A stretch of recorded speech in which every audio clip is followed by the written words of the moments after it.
ಪ್ರಿಯ ವಿದ್ಯಾರ್ಥಿಗಳೇ, ಇವತ್ತಿನ ತರಗತಿಯಲ್ಲಿ 2024 ಫೆಬ್ರವರಿ ತಿಂಗಳಲ್ಲಿ ನಡೀತಕ್ಕಂತಹ ಪ್ರಥಮ PUC ಅಂತಿಮ ಪರೀಕ್ಷೆಯ ಪ್ರಮುಖವಾದ ಪ್ರಶ್ನೋತ್ತರಗಳನ್ನು ನೋಡ್ತಾ ಹೋಗೋಣ. ನೀವು ಈ ಪ್ರಶ್ನೋತ್ತರಗಳನ್ನು ಚೆನ್ನಾಗಿ ಓದ್ಕೊಂಡ್ರೆ 80ಕ್ಕೆ 80 ಅಂಕಗಳನ್ನು ಸುಲಭವಾಗಿ ಗಳಿಸಬಹುದು. ಮೊದಲಿಗೆ ಮೊದಲನೇ ಪದ್ಯ ದುರ್ಯೋಧನ ವಿಲಾಪ, ರನ್ನಕವಿ ಬರೆದಿರ್ತಕ್ಕಂಥದ್ದು. ಈ ಪದ್ಯದಿಂದ 1 ಅಂಕ, 3 ಅಂಕ ಹಾಗೆ 4 ಅಂಕದ ಪ್ರಶ್ನೋತ್ತರಗಳನ್ನು ಕೇಳ್ತಾರೆ. ನೋಡ್ತಾ ಹೋಗೋಣ. ಮೊದಲನೇ ಪ್ರಶ್ನೆ, ಕುರುಪತಿ ರಣರಂಗದಲ್ಲಿ ದಡಿಗವೆಣಗಳನ್ನು ಮೆಟ್ಟಿ ನಡೆದನು. ರಣರಂಗದಲ್ಲಿ ಸಾಗುವಾಗ ದುರ್ಯೋಧನ ಸಂಜಯನ ನೆರವನ್ನು ಅವಲಂಬಿಸಿದ್ದನು. ಪಿನಾಕಪಾಣಿ ಎಂದರೆ ಶಿವ. ಚಕ್ರವ್ಯೂಹವನ್ನು ರಚಿಸಿದವನು ದ್ರೋಣಾಚಾರ್ಯರು. ತಂದೆಗೆ ಜಲಾಂಜಲಿಯನ್ನು ಮಗ ಕೊಡಬೇಕು. ದಿವ್ಯಜ್ಞಾನಿ ಎಂದು ಸಹದೇವನನ್ನು ಕರೆಯಲಾಗಿದೆ. ಅಂಗಾಧಿಪತಿ ಕರ್ಣ.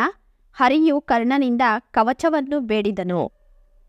3 ಅಂಕದ ಪ್ರಶ್ನೋತ್ತರಗಳು. ಸಂದರ್ಭ: ಗಾಂಡೀವಿಯಂತೂ ಪಿನಾಕಪಾಣಿಯುಂ ನೆರೆಯನ್. ಅರ್ಜುನನೇ ಅಲ್ಲ, ಸಾಕ್ಷಾತ್ ಶಿವನೇ ಬಂದರೂ ಸಹಿತ ಸೋಲಿಸೋದಿಕ್ಕೆ ಸಾಮರ್ಥ್ಯ ಇಲ್ಲದವರು ಅನ್ನೋದು ಈ ವಾಕ್ಯದ ಅರ್ಥ. ಮೊದಲಿಗೆ ಆಯ್ಕೆ ಬರಿಬೇಕು. ಈ ವಾಕ್ಯವನ್ನ ಶಕ್ತಿ ಕವಿ ಅಥವಾ ಕವಿ ಚಕ್ರವರ್ತಿ ರನ್ನನು ರಚಿಸಿರುವ ಗದಾಯುದ್ಧ ಕೃತಿಯಿಂದ ಆರಿಸಿದ ದುರ್ಯೋಧನ ವಿಲಾಪ ಎಂಬ ಪದ್ಯಭಾಗದಿಂದ ಆರಿಸಿಕೊಳ್ಳಲಾಗಿದೆ ಅಂತ ಬರಿಬೇಕು. ನಂತರ ಯಾವ ಸಂದರ್ಭದಲ್ಲಿ ಬಂತು ಅಂತ ಬರಿಬೇಕು. ಇದು ಮಹಾಭಾರತ ಯುದ್ಧದಲ್ಲಿ ತನ್ನವರನ್ನೆಲ್ಲ ಕಳ್ಕೊಂಡಂತ ದುರ್ಯೋಧನ ಯುದ್ಧ ಭೂಮಿಗೆ ಬಂದಾಗ ಅಲ್ಲಿ ದ್ರೋಣಾಚಾರ್ಯರ ಶವದ ಮುಂದೆ ನಿಂತು ಈ ಮಾತುಗಳನ್ನ ಆಡ್ತಾನೆ. ವಿವರಣೆಗೆ ಸಂಬಂಧಪಟ್ಟ ಹಾಗೆ ನೀವು ದುರ್ಯೋಧನ ಯಾವ ರೀತಿ ತನ್ನ ಗುರುವನ್ನ ಕಳ್ಕೊಂಡು ಹೇಗೆ ಸಂಕಟವನ್ನ ವಿಲಾಪವನ್ನ ವ್ಯಕ್ತಪಡಿಸ್ತಾನೆ, ತನ್ನ ಗುರುಗಳ ಶೌರ್ಯ ಪರಾಕ್ರಮವನ್ನ ಹೇಗೆ ಹೊಗಳ್ತಾನೆ, ಕೊನೆಗೆ ಇದೆಲ್ಲ ಆಗೋದಿಕ್ಕೆ ನಾನೇ ಕಾರಣ ಅಂತ ಹೇಗೆ ತನ್ನನ್ನು ನಿಂದಿಸ್ಕೊಳ್ತಾನಲ್ವಾ, ಅದನ್ನ ಬರಿಬೇಕು. ಸ್ವಾರಸ್ಯ: ತನ್ನವರನ್ನೆಲ್ಲ ಕಳೆದುಕೊಂಡ ದುರ್ಯೋಧನ ತನ್ನ ಗುರುಗಳ ಶವದ ಮುಂದೆ ನಿಂತು ವಿಲಾಪಿಸುತ್ತಿರುವುದು ಇಲ್ಲಿನ ಸ್ವಾರಸ್ಯ ಅಂತ ಬರಿಬೇಕು. ಎರಡನೆಯ ವಾಕ್ಯ, ನಿನ್ನೊರೆಗೆ ದೊರೆಗೆ ಗಂಡರು ಮೊಳರೆ. ಅಂದರೆ ನಿನ್ನ ಸಾಮರ್ಥ್ಯಕ್ಕೆ ಸರಿಸಮಾನರಾದವರು ಯಾರಾದರೂ ಇದ್ದಾರೆಯೇ ಅಂತ ಕೇಳೋದು. ಆಯ್ಕೆ ಬರಿತೀರಾ. ಸಂದರ್ಭ: ನೀವು ಮೊದಲನೇ ಬರೆದ್ರಲ್ವಾ ಸಂದರ್ಭ, ಅದನ್ನ ಬರೀರಿ. ಅದಾದ್ಮೇಲೆ ಅಭಿಮನ್ಯುವಿನ ಕಳೆಬರದ ಮುಂದೆ ನಿಂತ್ಕೊಂಡು ಅಭಿಮನ್ಯುವನ್ನ ಹೊಗಳ್ತಾ ಇರ್ತಕ್ಕಂತಹ ಮಾತಿದು. ಸಂಜಯನ ಜೊತೆಗೆ ಯುದ್ಧ ಭೂಮಿಗೆ ದುರ್ಯೋಧನ ಬಂದಾಗ ಅಲ್ಲಿ ಅರ್ಜುನನ ಮಗನಾದಂತಹ ಅಭಿಮನ್ಯುವಿನ ಶವವನ್ನ ನೋಡ್ತಾನೆ, ಆತನನ್ನ ಹೊಗಳ್ತಾನೆ. ಆ ಹೊಗಳೋ ಒಂದು ಸಂದರ್ಭವನ್ನ ಬರೀರಿ. ಸ್ವಾರಸ್ಯ: ಶತ್ರುವಾಗಿದ್ದರೂ ಅಭಿಮನ್ಯುವಿನ ಶಕ್ತಿ ಸಾಮರ್ಥ್ಯವನ್ನು ದುರ್ಯೋಧನ ಹೊಗಳುತ್ತಿರುವುದು ಇಲ್ಲಿನ ಸ್ವಾರಸ್ಯ ಅಂತ ಬರೀರಿ. ಆಯ್ಕೆ, ಸಂದರ್ಭದ ವಿವರಣೆ, ಸ್ವಾರಸ್ಯ. ಈ ರೀತಿ ನೀವು 3 ಅಂಶಗಳನ್ನ ಬರೀಬೇಕಾಗುತ್ತೆ. ಆಗ ಮಾತ್ರ 3ಕ್ಕೆ 3 ಅಂಕಗಳು ನಿಮಗೆ ಸಿಗ್ತವೆ. ಮುಂದಿನ ವಾಕ್ಯ, ನೀಂ ಕ್ರಮ ವಿಪರ್ಯಯಂ ಮಾಡುವುದೇ. ಅಂದ್ರೆ ನೀನು ಪದ್ಧತಿಯನ್ನು ತಪ್ಪಿಸುವುದೇ ಅಂತ. ತನ್ನ ಮಗ ಲಕ್ಷ್ಮಣಕುಮಾರನ ಶವವನ್ನ ಕಂಡ ಸಂದರ್ಭದಲ್ಲಿ ಈ ಮಾತನ್ನ ದುರ್ಯೋಧನ ಹೇಳ್ತಾನೆ. ನಿಮ್ಗಿದಾಗ್ಲೇ ಉತ್ತರ ಗೊತ್ತಿದೆ, ಅದನ್ನೆಲ್ಲ ಬರೀರಿ. ಇಲ್ಲಿ ಸ್ವಾರಸ್ಯ: ತನ್ನ ಮಗನನ್ನ ಕಳೆದುಕೊಂಡು ಆ ದುಃಖವನ್ನ ಸಹಿಸಲಾರದೆ ನೋವಿನಲ್ಲಿ ಪರಿತಪ್ಪಿಸುತ್ತಾ ಪಶ್ಚಾತ್ತಾಪ ಪಡುತ್ತಿರುವುದು ಇಲ್ಲಿನ ಸ್ವಾರಸ್ಯ ಅಂತ ಬರೀರಿ. ಜನನಿ ಸ್ತನ್ಯಮನ್ ಉಂಡೆನ್ ಆಂ ಬಳಿಕೆ ನೀಂ. ಅಂದ್ರೆ ತಾಯಿಯ ಹಾಲನ್ನ ಮೊದಲು ನಾನು ಕುಡಿದೆ, ನಂತರ ನೀನು ಕುಡಿದೆ ಅಂತ. ಇಲ್ಲಿ ನಿಮ್ಗೆ ಗೊತ್ತಾಗೋಯ್ತು, ಇದು ತನ್ನ ತಮ್ಮನಾದಂತಹ ದುಶ್ಯಾಸನನ ಶವದ ಮುಂದೆ ನಿಂತ್ಕೊಂಡು ದುರ್ಯೋಧನ ಆಡ್ತಾ ಇರ್ತಕ್ಕಂತಹ ಮಾತಿದು. ಇಲ್ಲಿ ನೀವು ಬರಿತೀರಾ. ದುಶ್ಯಾಸನ ಶವವನ್ನ ನೋಡಿದಾಗ ತಾಯಿಯ ಹಾಲನ್ನ ಮೊದಲು ನಾನು ಕುಡ್ದೆ, ನಂತರ ನೀನು ಕುಡ್ದೆ, ಸೋಮರಸ ದಿವ್ಯ ಭೋಜನ ಎಲ್ಲವನ್ನೂ ಅಷ್ಟೇ ನಾನು ತಿಂದ ಬಳಿಕ ನೀನು ತಿಂದೆ, ಬಾಲತ್ವದಿಂದ ಎಲ್ಲಿಯೂ ನೀನು ಪದ್ಧತಿಯನ್ನ ತಪ್ಪಿಸ್ಲಿಲ್ಲ, ಆದ್ರೆ ಮರಣದಲ್ಲಿ ನನಗಿಂತ ಮುಂಚೆ ಯಾಕೆ ಹೊರಟೋದೆ ಅಂತ ಅಂದ್ಬಿಟ್ಟು ತನ್ನ ತಮ್ಮನ ಶವದ ಮುಂದೆ ನಿಂತ್ಕೊಂಡು ದುಃಖಿಸ್ತಾ ಇರ್ತಕ್ಕಂತಹ ಸಂದರ್ಭ ಇದು. ದುರ್ಯೋಧನನು ತನ್ನ ಪ್ರೀತಿಯ ತಮ್ಮನಾದ ದುಶ್ಯಾಸನನ ಕಳೆಬರದ ಮುಂದೆ ವಿಲಾಪಿಸುತ್ತಿರುವುದು ಇಲ್ಲಿನ ಸ್ವಾರಸ್ಯ. ಈಗಳ್ ನೀನುಂ ಅಗಲ್ದೆ ಯತ್ತ ಓದೈ ಅಂಗಾಧಿಪತಿ. ಕರ್ಣನನ್ನ ಕುರಿತು ಆತನ ಶವದ ಮುಂದೆ ನಿಂತ್ಕೊಂಡು ವಿಲಾಪಿಸ್ತಾ ಇರ್ತಕ್ಕಂಥ ಸಂದರ್ಭ ಇದು.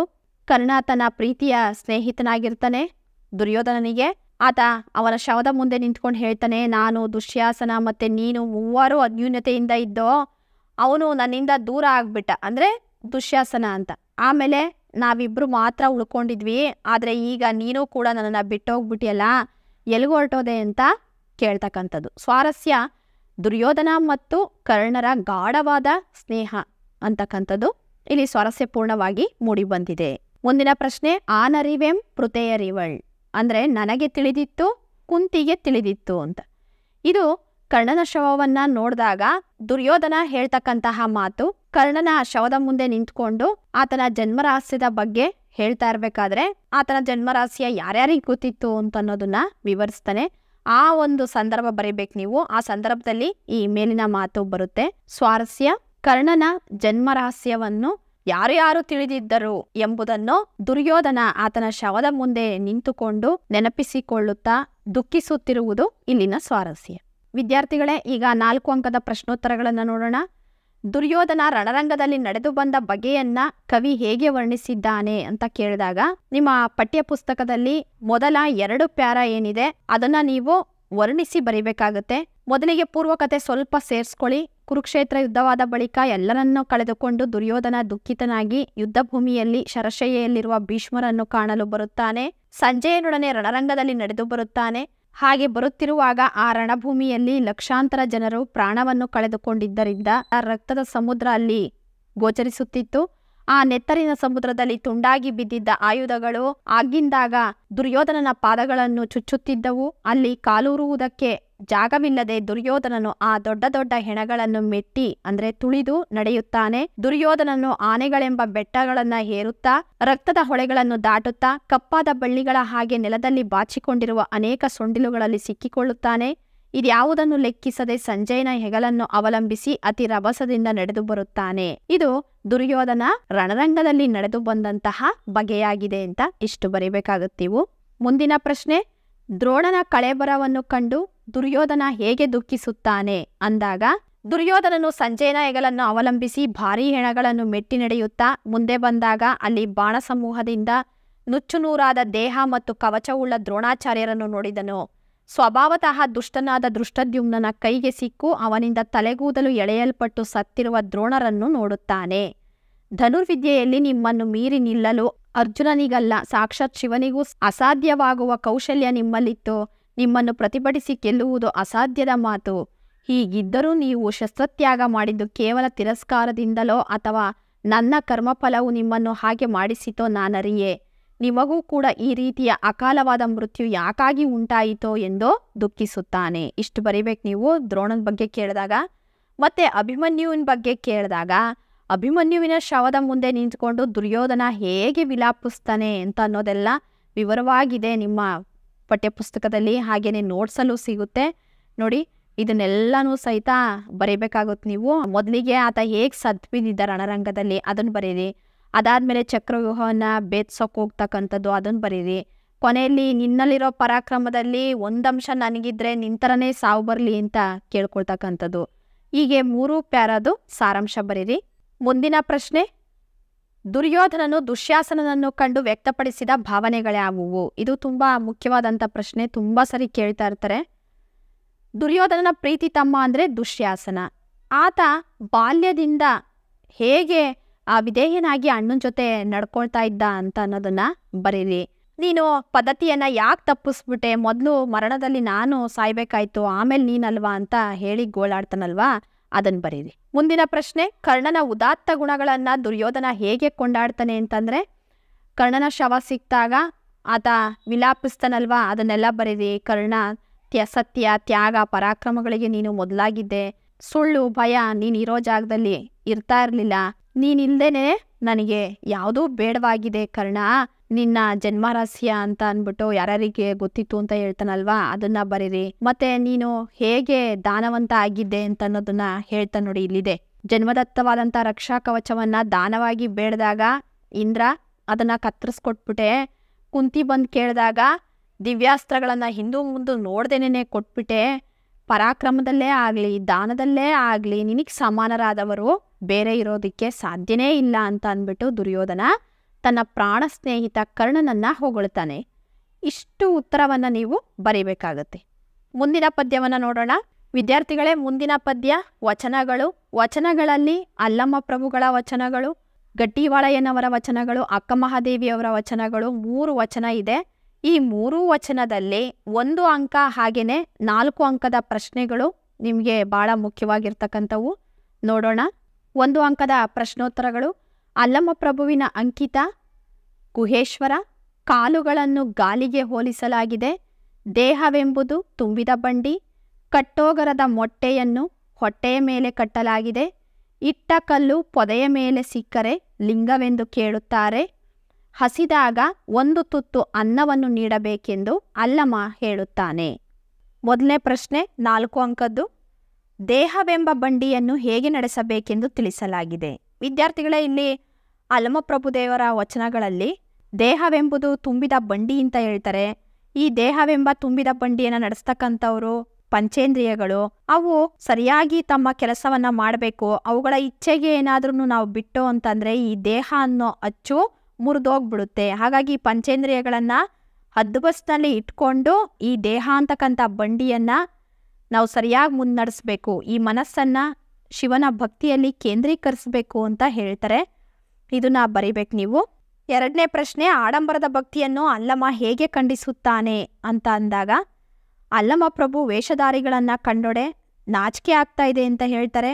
ಹಸಿವಾದಾಗ ಅನ್ನ ತಿನ್ಬೇಕೇ ಹೊರತು ಅನ್ನದ ಗಂಟನ್ನ ಹೊಟ್ಟೆ ಮೇಲೆ ಕಟ್ಕೊಂಡ್ರೆ ಹಸಿವು ಹೋಗೋದಿಲ್ಲ. ಅದೇ ರೀತಿ ಶಿವಭಕ್ತಿಯಲ್ಲಿ ತನ್ನನ್ನು ತಾನು ಮರಿಬೇಕೇ ಹೊರತು ಲಿಂಗವನ್ನ ಮೈಮೇಲೆ ಧರಿಸ್ಕೊಂಡು ಓಡಾಡೋದಲ್ಲ, ಮೆರೆಯೋದಲ್ಲ.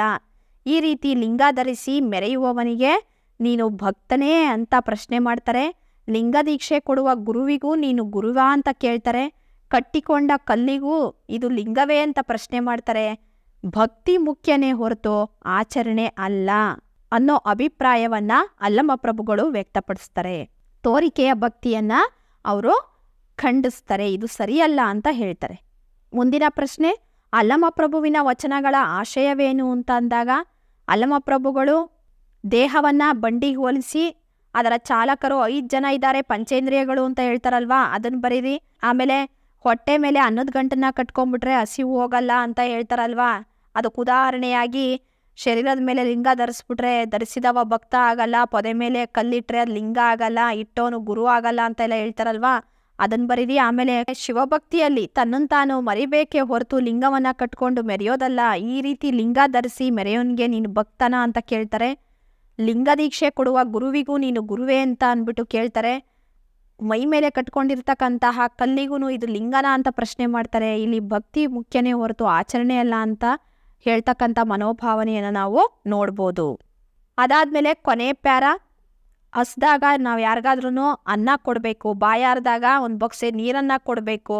ಆಗ ಅವರು ದೇವ್ರಿಗೆ ಕೊಟ್ಟಂಗೆ ಕೊಟ್ಟಪ್ಪ, ದೇವ್ರು ಬಂದಂಗೆ ಬಂದೆ ಅಂತ ಹೇಳ್ತಾರೆ. ನೀನು ದೇವನಾದಂಥವನು, ನನಗೆ ಆ ಥರದ್ದು ನನ್ನ ಕಷ್ಟ ಕಾಲದಲ್ಲಿ ಯಾವುದನ್ನೂ ಸಹಾಯ ಮಾಡಿಲ್ಲ, ಹಾಗಾಗಿ ನೀನು ದೇವರಲ್ಲ ನಾನೇ ದೇವರು ಅಂತ ಹೇಳ್ತಾರಲ್ವಾ, ಆ ಕೊನೆ ಪ್ಯಾರ ಅದನ್ನು ಬರೀರಿ. ಮುಂದಿನ ವಚನ ಗಟ್ಟಿವಾಳೆಯನವರ ವಚನಗಳು. ಇದರಲ್ಲಿ ನಾವು ಪ್ರಶ್ನೋತ್ತರ ನೋಡೋಣ. ದಯೆ ಧರ್ಮದ ಮೊನೆ ಇರಿವ ಆಯುಧಕ್ಕೆ ಅಥವಾ ಕೊಲ್ಲುವ ಆಯುಧಕ್ಕೆ ಇರುವುದಿಲ್ಲ. ತಪವನ್ನು ಗಟ್ಟಿವಾಳೆಯ ಬಂಧನವೆಂದು ಕರೆಯುತ್ತಾನೆ. ನಗೆಗೆ ಈಡಾಗುವುದು ಕಟ್ಟಿನ ವ್ರತದ ಭಾಷೆ. ಭಾಷೆಹೀನರನ್ನು ಕಂಡಾಗ ನಾಚಿಕೆಯಾಯಿತು. ಗಟ್ಟಿವಾಳೆಯನ ವಚನಗಳ ಅಂಕಿತ ಚಿಕ್ಕಯ್ಯ ಪ್ರಿಯ ಸಿದ್ಧಲಿಂಗ. ವಿದ್ಯಾರ್ಥಿಗಳೇ, ಪದ್ಯದ ಭಾಗದಲ್ಲಿ 1 ಅಂಕ ಅಂದಾಗ ಬಹು ಆಯ್ಕೆ ಪ್ರಶ್ನೆಗಾದರೂ ಕೇಳ್ಬೋದು, ಅಥವಾ ಹೊಂದಿಸಿ ಬರೆಯಿರಿ ಅಂತ ಇರುತ್ತಲ್ವಾ, ಅದಕ್ಕಾದರೂ ಕೇಳ್ಬೋದು. ನೀವು ಎರಡಕ್ಕೂ ತಯಾರಾಗಬೇಕಾಗತ್ತೆ. 4 ಅಂಕದ ಪ್ರಶ್ನೋತ್ತರಗಳನ್ನು ನೋಡೋಣ. ಗಟ್ಟಿವಾಳೆಯ ವೇಷಧಾರಿಗಳನ್ನು ಕೂಟದಿಂದ ಹೊರಗೂ ಎನ್ನಲು ಕಾರಣಗಳೇನು ಅಂತಂದಾಗ, ಮೊದಲನೇ ಪ್ಯಾರಾದ ಸಾರಾಂಶನ ಚೆನ್ನಾಗಿ ಓದ್ಕೊಂಡು ಉತ್ತರನ ಇನ್ನೂ ಇದಕ್ಕಿಂತ ಜಾಸ್ತಿ ಬರೀಬೇಕಾಗುತ್ತೆ. ನೀವು ಇಲ್ಲಿ ಸ್ವಲ್ಪ ಇದೆ ಅಷ್ಟೇನೆ, ನೀವು ಇನ್ನೊಂದು ಸ್ವಲ್ಪ ವಿವರಣೆಯನ್ನು ಸೇರಿಸಿ ಬರೀರಿ. ಕೊಲ್ಲುವ ಆಯುಧಗಳಿಗೆ ದಯೆ ಧರ್ಮ ಅಂತ ಅನ್ನೋದಿರೋದಿಲ್ಲ. ಉಗ್ರ ಸರ್ಪದ ಹಲ್ಲಿನಲ್ಲಿ ವಿಷ ಇರುತ್ತೆ ಹೊರತು ಅಮೃತದ ಹಾಲಿರೋದಕ್ಕೆ ಸಾಧ್ಯ ಇಲ್ಲ. ಇದರ ಹಾಗೇನೆ ವೇಷವನ್ನು ತೊಟ್ಕೊಂಡಿರ್ತಕ್ಕಂತಹ ಭಕ್ತರು ಹೊಟ್ಟೆಪಾಡಿಗೋಸ್ಕರ ಜಂಗಮರ ವೇಷ ಧರಿಸಿರ್ತಾರೆ. ಅವರು ಶಿವನ ಭಕ್ತಿಯನ್ನು ಅರಿಯೋದಿಕ್ಕೆ ಹೇಗೆ ಸಾಧ್ಯ ಅಂತ ಅಂದ್ಬಿಟ್ಟು ಪ್ರಶ್ನೆ ಮಾಡ್ತಾರೆ. ಈ ಥರ ಯಾರು ಸುಮ್ಮನೆ ವೇಷ ತೊಟ್ಕೊಂಡಿರ್ತಾರೋ ಶಿವಭಕ್ತರ ಥರ, ಅಂಥವರು ನಿಜವಾದ ಶಿವಭಕ್ತರ ಗುಂಪಿನಿಂದ ಬೇರೆನೇ ಇರ್ತಾರೆ. ಅಂಥವ್ರ ಜೊತೆ ಸೇರೋದಕ್ಕೆ ಅವ್ರಿಗೆ ಸಾಧ್ಯ ಇಲ್ಲ. ಅಂಥವರಿಗೆ ಶಿವ ದೊರೆಯೋದಾದರೂ ಹೇಗೆ ಅಂತ ಹೇಳ್ತಾ ಇವರಿಗೆ ಚಿಕ್ಕಯ್ಯ ಪ್ರಿಯ ಸಿದ್ಧಲಿಂಗ ಒಲಿಯೋದಿಲ್ಲ ಅಂತ ಹೇಳ್ತಾರೆ. ವ್ರತಗಳನ್ನು ಕುರಿತಂತೆ ಗಟ್ಟಿವಾಳೆಯನ ನಿಲುವೇನು ಅಂತ ಅಂದಾಗ 2ನೇ ಪ್ಯಾರದ ಸಾರಾಂಶ ಬರೀಬೇಕಾಗುತ್ತೆ ನೀವು. ಧ್ಯಾನ, ತಪಸ್ಸು, ಉಪವಾಸ, ವ್ರತ ಇವುಗಳನ್ನೆಲ್ಲನೂ ಮನಸ್ಸಿಟ್ಟು ಮಾಡಿದ್ರೆ ಮಾತ್ರ ಅವಕ್ಕೆ ಅರ್ಥ ಇರುತ್ತೆ.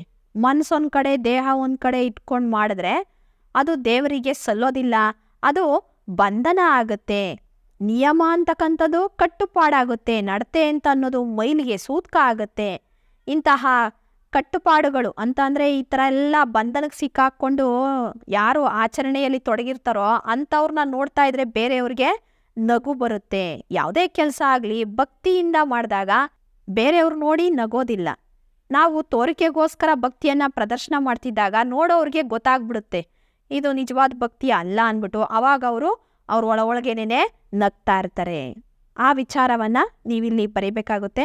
ಧ್ಯಾನ ತಪಸ್ಸುಗಳೆಲ್ಲ ಮನಸ್ಸಿಟ್ಟು ಆಚರಿಸಬೇಕೇ ಹೊರತು ಬಲವಂತದಿಂದಲ್ಲ ಅಂತ ಅನ್ನೋ ಮಾತನ್ನು ಗಟ್ಟಿವಾಳೆಯನವರಿಲ್ಲಿ ಹೇಳ್ತಾರೆ. ಇವರು ಇಷ್ಟಲಿಂಗಕ್ಕೆ ಹೆಚ್ಚು ಪ್ರಾಧಾನ್ಯತೆಯನ್ನು ಕೊಡ್ತಾರೆ.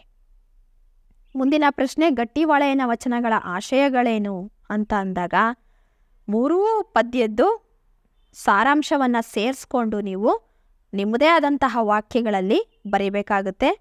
ನಿಮಗೆ ನೋಟ್ಸಲ್ಲೆಲ್ಲ ಇದು ಇರುತ್ತೆ, ಚೆನ್ನಾಗಿ ಓದ್ಕೊಳ್ಳಿ. ಇದನ್ನು ಕೇಳ್ತಾರೆ ಪ್ರಶ್ನೆನ, ಇದು ತುಂಬ ಮುಖ್ಯವಾದಂಥದ್ದು. ಅಕ್ಕ ಮಹಾದೇವಿಯವರ ವಚನಗಳನ್ನು ಈಗ ನೋಡೋಣ. ಅಕ್ಕನು ಹೇಳುವ ತೊಡರು ರತ್ನದ ಸಂಕೋಲೆ, ಲೋಕದ ಚೇಷ್ಟೆಗೆ ಬೀಜವಾದದ್ದು ರವಿ. ಪರಮಾತ್ಮನಾದ ಚನ್ನಮಲ್ಲಿಕಾರ್ಜುನನಲ್ಲಿ ಮನಸ್ಸು ಸಿಲುಕಿದಾಗ ಭವ ಕೆಡುವುದು. ಸತ್ಯವ ನುಡಿಯುವುದು ವಚನದ ಶೃಂಗಾರ. ಅಕ್ಕನ ವಚನಗಳ ಅಂಕಿತ ಚನ್ನಮಲ್ಲಿಕಾರ್ಜುನ. 4 ಅಂಕದ ಪ್ರಶ್ನೋತ್ತರಗಳು. ಲೋಕದ ಭಜನೆಯಲ್ಲಿ ಸಿಲುಕಿದವರಿಗೆ ಮುಕ್ತಿ ಇಲ್ಲ ಎಂಬುದನ್ನು ಅಕ್ಕ ಹೇಗೆ ನಿರೂಪಿಸಿದ್ದಾಳೆ ಅಂತ ಕೇಳಿದಾಗ ಮೊದಲನೇ ಪ್ಯಾರಾದು ಏನಿದೆಯೋ ಸಾರಾಂಶ ಅದನ್ನು ಬರೀಬೇಕಾಗುತ್ತೆ. ರತ್ನದಿಂದ ಮಾಡಿದ ಸಂಕೋಲೆ ಆದ್ರೂ ಸಹಿತ ಅದು ನಮ್ಮನ್ನು ಬಂಧಿಸುತ್ತೆ. ಮುತ್ತಿನಿಂದ ಮಾಡಿದ ಬಲೆಯಾದರೂ ಅದು ಕೂಡ ಬಂಧನವೇ. ಚಿನ್ನದ ಕತ್ತಿಯಲ್ಲಿ ತಲೆಗೆ ಹೊಡೆದ್ರೆ ಸಾಯದೇ ಇರ್ತಾರಿಯೇ.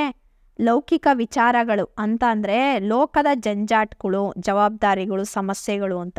ಅದರಲ್ಲಿ ಯಾರು ಮುಳುಗಿರ್ತಾರೋ ಅವ್ರಿಗೆ ಜನನ ಮರಣಗಳು ಬಿಡೋದಿಲ್ಲ. ಅಂದರೆ ಹುಟ್ಟು ಸಾವು ಅವ್ರಿಗೆ ಇದ್ದೇ ಇರುತ್ತೆ. ಕೇವಲ ಬಾಹ್ಯ ಆಚಾರ ವ್ಯವಹಾರಗಳಲ್ಲಿ ತೊಡಗಿ ಶಿವನನ್ನು ಮರೆತಂತಹ ಜನರನ್ನು ಕುರಿತು ಈ ಮಾತುಗಳನ್ನು ಅಕ್ಕ ಹೇಳ್ತಾರೆ. ರತ್ನದ ಸಂಕೋಲೆಯೂ ನಮಗೆ ತೊಂದರೆಯನ್ನು ಉಂಟು ಮಾಡುತ್ತೆ, ಮುತ್ತಿನ ಬಲೆಯೂ ನಮ್ಮನ್ನು ಬಂಧಿಸುತ್ತೆ. ಹಾಗೇನೆ ಚಿನ್ನದ ಕತ್ತಿಯಿಂದ ಹೊಡೆದ್ರೂ ಸಾವು ತಪ್ಪೋದಿಲ್ಲ. ಲೌಕಿಕವಾದ ಜೀವನದ ಬಗ್ಗೆ ಸದಾ ಚಿಂತಿಸುತ್ತಿರುವ ಜನರು ಜನನ ಮರಣ ಎಂಬ ಚಕ್ರದಿಂದ ತಪ್ಪಿಸ್ಕೊಳ್ಳೋದಕ್ಕೆ ಸಾಧ್ಯ ಇಲ್ಲ ಅಂತ ಅಕ್ಕ ಮಹಾದೇವಿ ನೀವು ಪರಮಾತ್ಮನ ಚರಣಗಳಿಗೆ ದಾಸರಾಗಿ ಲೌಕಿಕ ಜಂಜಾಟಗಳಿಂದ ಹೊರಗಡೆ ಬನ್ನಿ, ಆವಾಗ ಮುಕ್ತಿ ಸಿಗುತ್ತೆ ಅನ್ನೋ ಮಾತನ್ನ ಹೇಳ್ತಾರೆ. ಹುಟ್ಟು ಸಾವನ್ನು ಮೀರುವುದು ಹೇಗೆಂದು ಅಕ್ಕ ಮಹಾದೇವಿ ತನ್ನ ವಚನದಲ್ಲಿ ವಿವರಿಸಿದ್ದಾಳೆ ಅಂದಾಗ 2ನೇ ಪದ್ಯದ ಸಾರಾಂಶವನ್ನು ಬರೀಬೇಕಾಗುತ್ತೆ ನೀವು. ಲೋಕದ ಚಟುವಟಿಕೆಗಳೆಲ್ಲ ಸೂರ್ಯನೇ ಮೂಲ. ಸೂರ್ಯೋದಯ ಆಗ್ತಿದ್ದ ಹಾಗೇನೆ ಜಗತ್ತಿನ ಎಲ್ಲ ಪ್ರಾಣಿಗಳು ತಮ್ಮ ಚಟುವಟಿಕೆಗಳಲ್ಲಿ ತೊಡಗ್ತವೆ. ಹಾಗೇನೆ ಇಂದ್ರಿಯಗಳ ಚಟುವಟಿಕೆಗಳಿಗೆಲ್ಲ ಮನಸ್ಸೇ ಮೂಲ. ಹಾಗಾಗಿ ಮನಸ್ಸನ್ನು ಶಿವನ ಮೇಲೆ ಇಟ್ಟು ಆತನ ಧ್ಯಾನವನ್ನು ಮಾಡಬೇಕು. ಹುಟ್ಟು ಸಾವುಗಳೆಂಬ ಬಂಧನ ಇರೋದಿಲ್ಲ. ಇಂದ್ರಿಯ ಚಟುವಟಿಕೆಗಳತ್ತ ಗಮನ ಹರಿಸಿದ್ರೆ ಹುಟ್ಟು ಸಾವುಗಳ ಬಂಧನದಿಂದ ಬಿಡುಗಡೆ ಸಿಗೋದಿಲ್ಲ. ಆತ್ಮ ಪರಮಾತ್ಮನಲ್ಲಿ ಒಂದಾಗೋದಿಕ್ಕೆ ಸದಾ ಶ್ರಮಿಸ್ತಾ ಇರಬೇಕು. ಮನಸ್ಸು ಪರಮಾತ್ಮನಲ್ಲಿ ಲೀನವಾದರೆ ಭವಬಂಧನ ಅನ್ನೋದು ಇರೋದಿಲ್ಲ. ಅಂತಹ ಆತ್ಮ ಅಜರಾಮರತ್ವವನ್ನು ಪಡ್ಕೊಳ್ಳುತ್ತೆ ಅಂತ ಬರೀಬೇಕಾಗುತ್ತೆ. ಕೊನೆ ಪ್ರಶ್ನೆ, ಬದುಕು ಸಾರ್ಥಕವಾದರೆ ಯಾವ ಅಂಶಗಳು ಇರಬೇಕೆಂದು ಅಕ್ಕ ಮಹಾದೇವಿ ಹೇಳುತ್ತಾಳೆ. ವಿದ್ಯಾರ್ಥಿಗಳೇ, ಈ ಪ್ರಶ್ನೆ ತುಂಬ ಮುಖ್ಯವಾದಂಥದ್ದು, ನೋಡ್ಕೊಳ್ಳಿ ಇದನ್ನ. ಬದುಕು ಸಾರ್ಥಕ ಆಗಬೇಕು ಅಂತಂದರೆ ಗುರು ಹಿರಿಯರನ್ನ ಪ್ರೀತಿಯಿಂದ ಕಾಣುವ ಕಣ್ಣಾಗಿರ್ಬೇಕು. ಪುರಾತನ ಕಾಲದ ಸಂಗೀತಗಳನ್ನು ಕೇಳಬೇಕು, ಆಗ ಕಿವಿ ಸಾರ್ಥಕ ಆಗುತ್ತೆ. ಸತ್ಯವನ್ನ ನುಡಿದಾಗ ಮಾತು ಸಾರ್ಥಕ ಆಗುತ್ತೆ. ಶಿವಭಕ್ತರ ಸಮೂಹದಲ್ಲಿ ಸಂಭಾಷಣೆಯನ್ನು ಮಾಡಿದಾಗ ಸಂಭಾಷಣೆ ಸಾರ್ಥಕ ಆಗುತ್ತೆ. ಅರ್ಹರಾದವರಿಗೆ ದಾನವನ್ನು ನೀಡಿದಾಗ ಕೈಗಳು ಸಾರ್ಥಕ ಆಗುತ್ತೆ. ಶಿವಶರಣರ ಸಮೂಹದ ಜೊತೆಗೆ ಬದುಕಿದಾಗ ಅಂತಹ ಬದುಕು ಸಾರ್ಥಕ. ಈ ಮೇಲ್ಕಂಡ ಯಾವುದನ್ನ ಯಾರು ಮಾಡೋದಿಲ್ವೋ ಅಂತಹ ಜೀವಿಯ ಜೀವನ ವ್ಯರ್ಥ ಆಗುತ್ತೆ. ಅಂಥ ಜೀವನ ಏನಕ್ಕೋಸ್ಕರ ಬೇಕು ಅಂತ ಅಕ್ಕ ಮಹಾದೇವಿ ಪ್ರಶ್ನೆ ಮಾಡ್ತಾರೆ. ಮುಂದಿನ ಪದ್ಯ, ದೇವನೊಲಿದನ ಕುಲವೇ ಸತ್ಕುಲಂ, ಹರಿಹರ ಕವಿ ಬರೆದಿರ್ತಕ್ಕಂಥದ್ದು. ವಿದ್ಯಾರ್ಥಿಗಳೇ, ಈ ಪದ್ಯದಿಂದ ನಿಮಗೆ 1 ಮತ್ತು 2 ಅಂಕದ ಪ್ರಶ್ನೋತ್ತರಗಳನ್ನು ಕೇಳ್ತಾರೆ, ನೋಡೋಣ. ಚೋಳ ದೇಶವು ಶ್ರೀ ಶಿವನಿಗೆ ಅಥವಾ ಶಿವಭಕ್ತರಿಗೆ ನೆಲೆಯಾಗಿತ್ತು. ಚೋಳ ದೇಶವನ್ನು ಆಳುತ್ತಿದ್ದ ದೊರೆ ಕರಿಕಾಲ ಚೋಳ. ಚೆನ್ನೈಯನ್ನು ಮಾಡುತ್ತಿದ್ದ ಕಾಯಕ ಕುದುರೆಗೆ ಮೇವಿನ ಹುಲ್ಲನ್ನು ತರುವುದು. ಚೆನ್ನಯ್ಯನು ಹುಲ್ಲನ್ನು ಮೈಲ ಅಥವಾ ಎತ್ತಿನ ಮೇಲೆ ಹೇರಿಕೊಂಡು ಬರುತ್ತಿದ್ದನು. ಶಿವನು ಮಾದಾರ ಚೆನ್ನಯ್ಯನ ಜೊತೆ ಊಟ ಮಾಡಿದನು. ಚೆನ್ನಯ್ಯನನ್ನು ಹುಡುಕಲು ಚೋಳರಾಜನು ದೂತರನ್ನು ಕಳುಹಿಸಿದನು. ಚೋಳರಾಜನು ಚೆನ್ನಯ್ಯನನ್ನು ಶಿವಾಲಯಕ್ಕೆ ಆನೆಯ ಮೇಲೆ ಕೂರಿಸಿಕೊಂಡು ಕರೆತಂದನು. ಕೈಲಾಸದಲ್ಲಿ ಚೆನ್ನಯ್ಯನಿಗೆ ಗಣಪದವಿ ಲಭಿಸಿತು. 2-3 ವಾಕ್ಯದ ಪ್ರಶ್ನೋತ್ತರಗಳು. ಕಾವೇರಿ ನದಿಯ ಮಹಿಮೆ ಎಂತಹದು? ಕಾವೇರಿಯು ಸಕಲ ಪಾಪಗಳನ್ನು ಕಳೆಯುವ ಪಾಪನಾಶಿನಿಯಾಗಿದ್ದಾಳೆ. ಸಕಲ ಸಸ್ಯಾಳಿಗಳನ್ನು ಪೊರೆಯುವವಳು, ಲೋಕಕ್ಕೆ ಅಮೃತ ವಾರಿದಿಯಂತಿಹಳು ಎಂದು ಕವಿ ಹರಿಹರ ಕಾವೇರಿಯ ಮಹಿಮೆಯನ್ನು ವರ್ಣಿಸುತ್ತಾನೆ. ಚೆನ್ನಯ್ಯನ ಗುಪ್ತ ಭಕ್ತಿ ಯಾವ ರೀತಿಯದು? ಎಳ್ಳಿನಲ್ಲಿ ಅಡಗಿರುವ ಎಣ್ಣೆಯಂತೆ, ಮರದೊಳಗೆ ಅಥವಾ ಸೌದೆಯೊಳಗೆ ಅಡಗಿರುವ ಬೆಂಕಿಯಂತೆ, ನೆಲದಲ್ಲಿ ಅಡಗಿರುವ ಸಂಪತ್ತಿನಂತೆ. ಈ 3 ವಿಚಾರನ ಬರೀರಿ ಸಾಕು. ಶಿವಲಿಂಗವನ್ನು ಯಾವ ಯಾವ ಹೂಗಳಿಂದ ಚೆನ್ನಯ್ಯ ಸಿಂಗರಿಸುತ್ತಿದ್ದನು? ಹೂವಿನ ಹೆಸರುಗಳನ್ನ ನೆನ್ಪಿಟ್ಕೊಳ್ಳಿ. ಸಂಪಿಗೆ, ಮರುಗ, ಪಡ್ಡಳಿ, ಸುರಗಿ, ಸುರಹೊನ್ನೆ, ಚಂಗಣಿಗಿಲೆ. ಈ ಹೂಗಳಿಂದ ಶಿವಲಿಂಗವನ್ನು ಸಿಂಗರಿಸ್ತಾ ಇದ್ದ. ಚೋಳರಾಜ ಚೆನ್ನಯ್ಯನ ಪಾದಗಳನ್ನು ಹಿಡಿದಾಗ ಅವನ ಪ್ರತಿಕ್ರಿಯೆ ಏನು? ಏನಯ್ಯ ಚೋಳರಾಜನೇ, ಭಾನುಕುಲ ದರ್ಪಣನಾದ ನೀನು ಹೀಗೆ ಮಾಡುವುದೇ?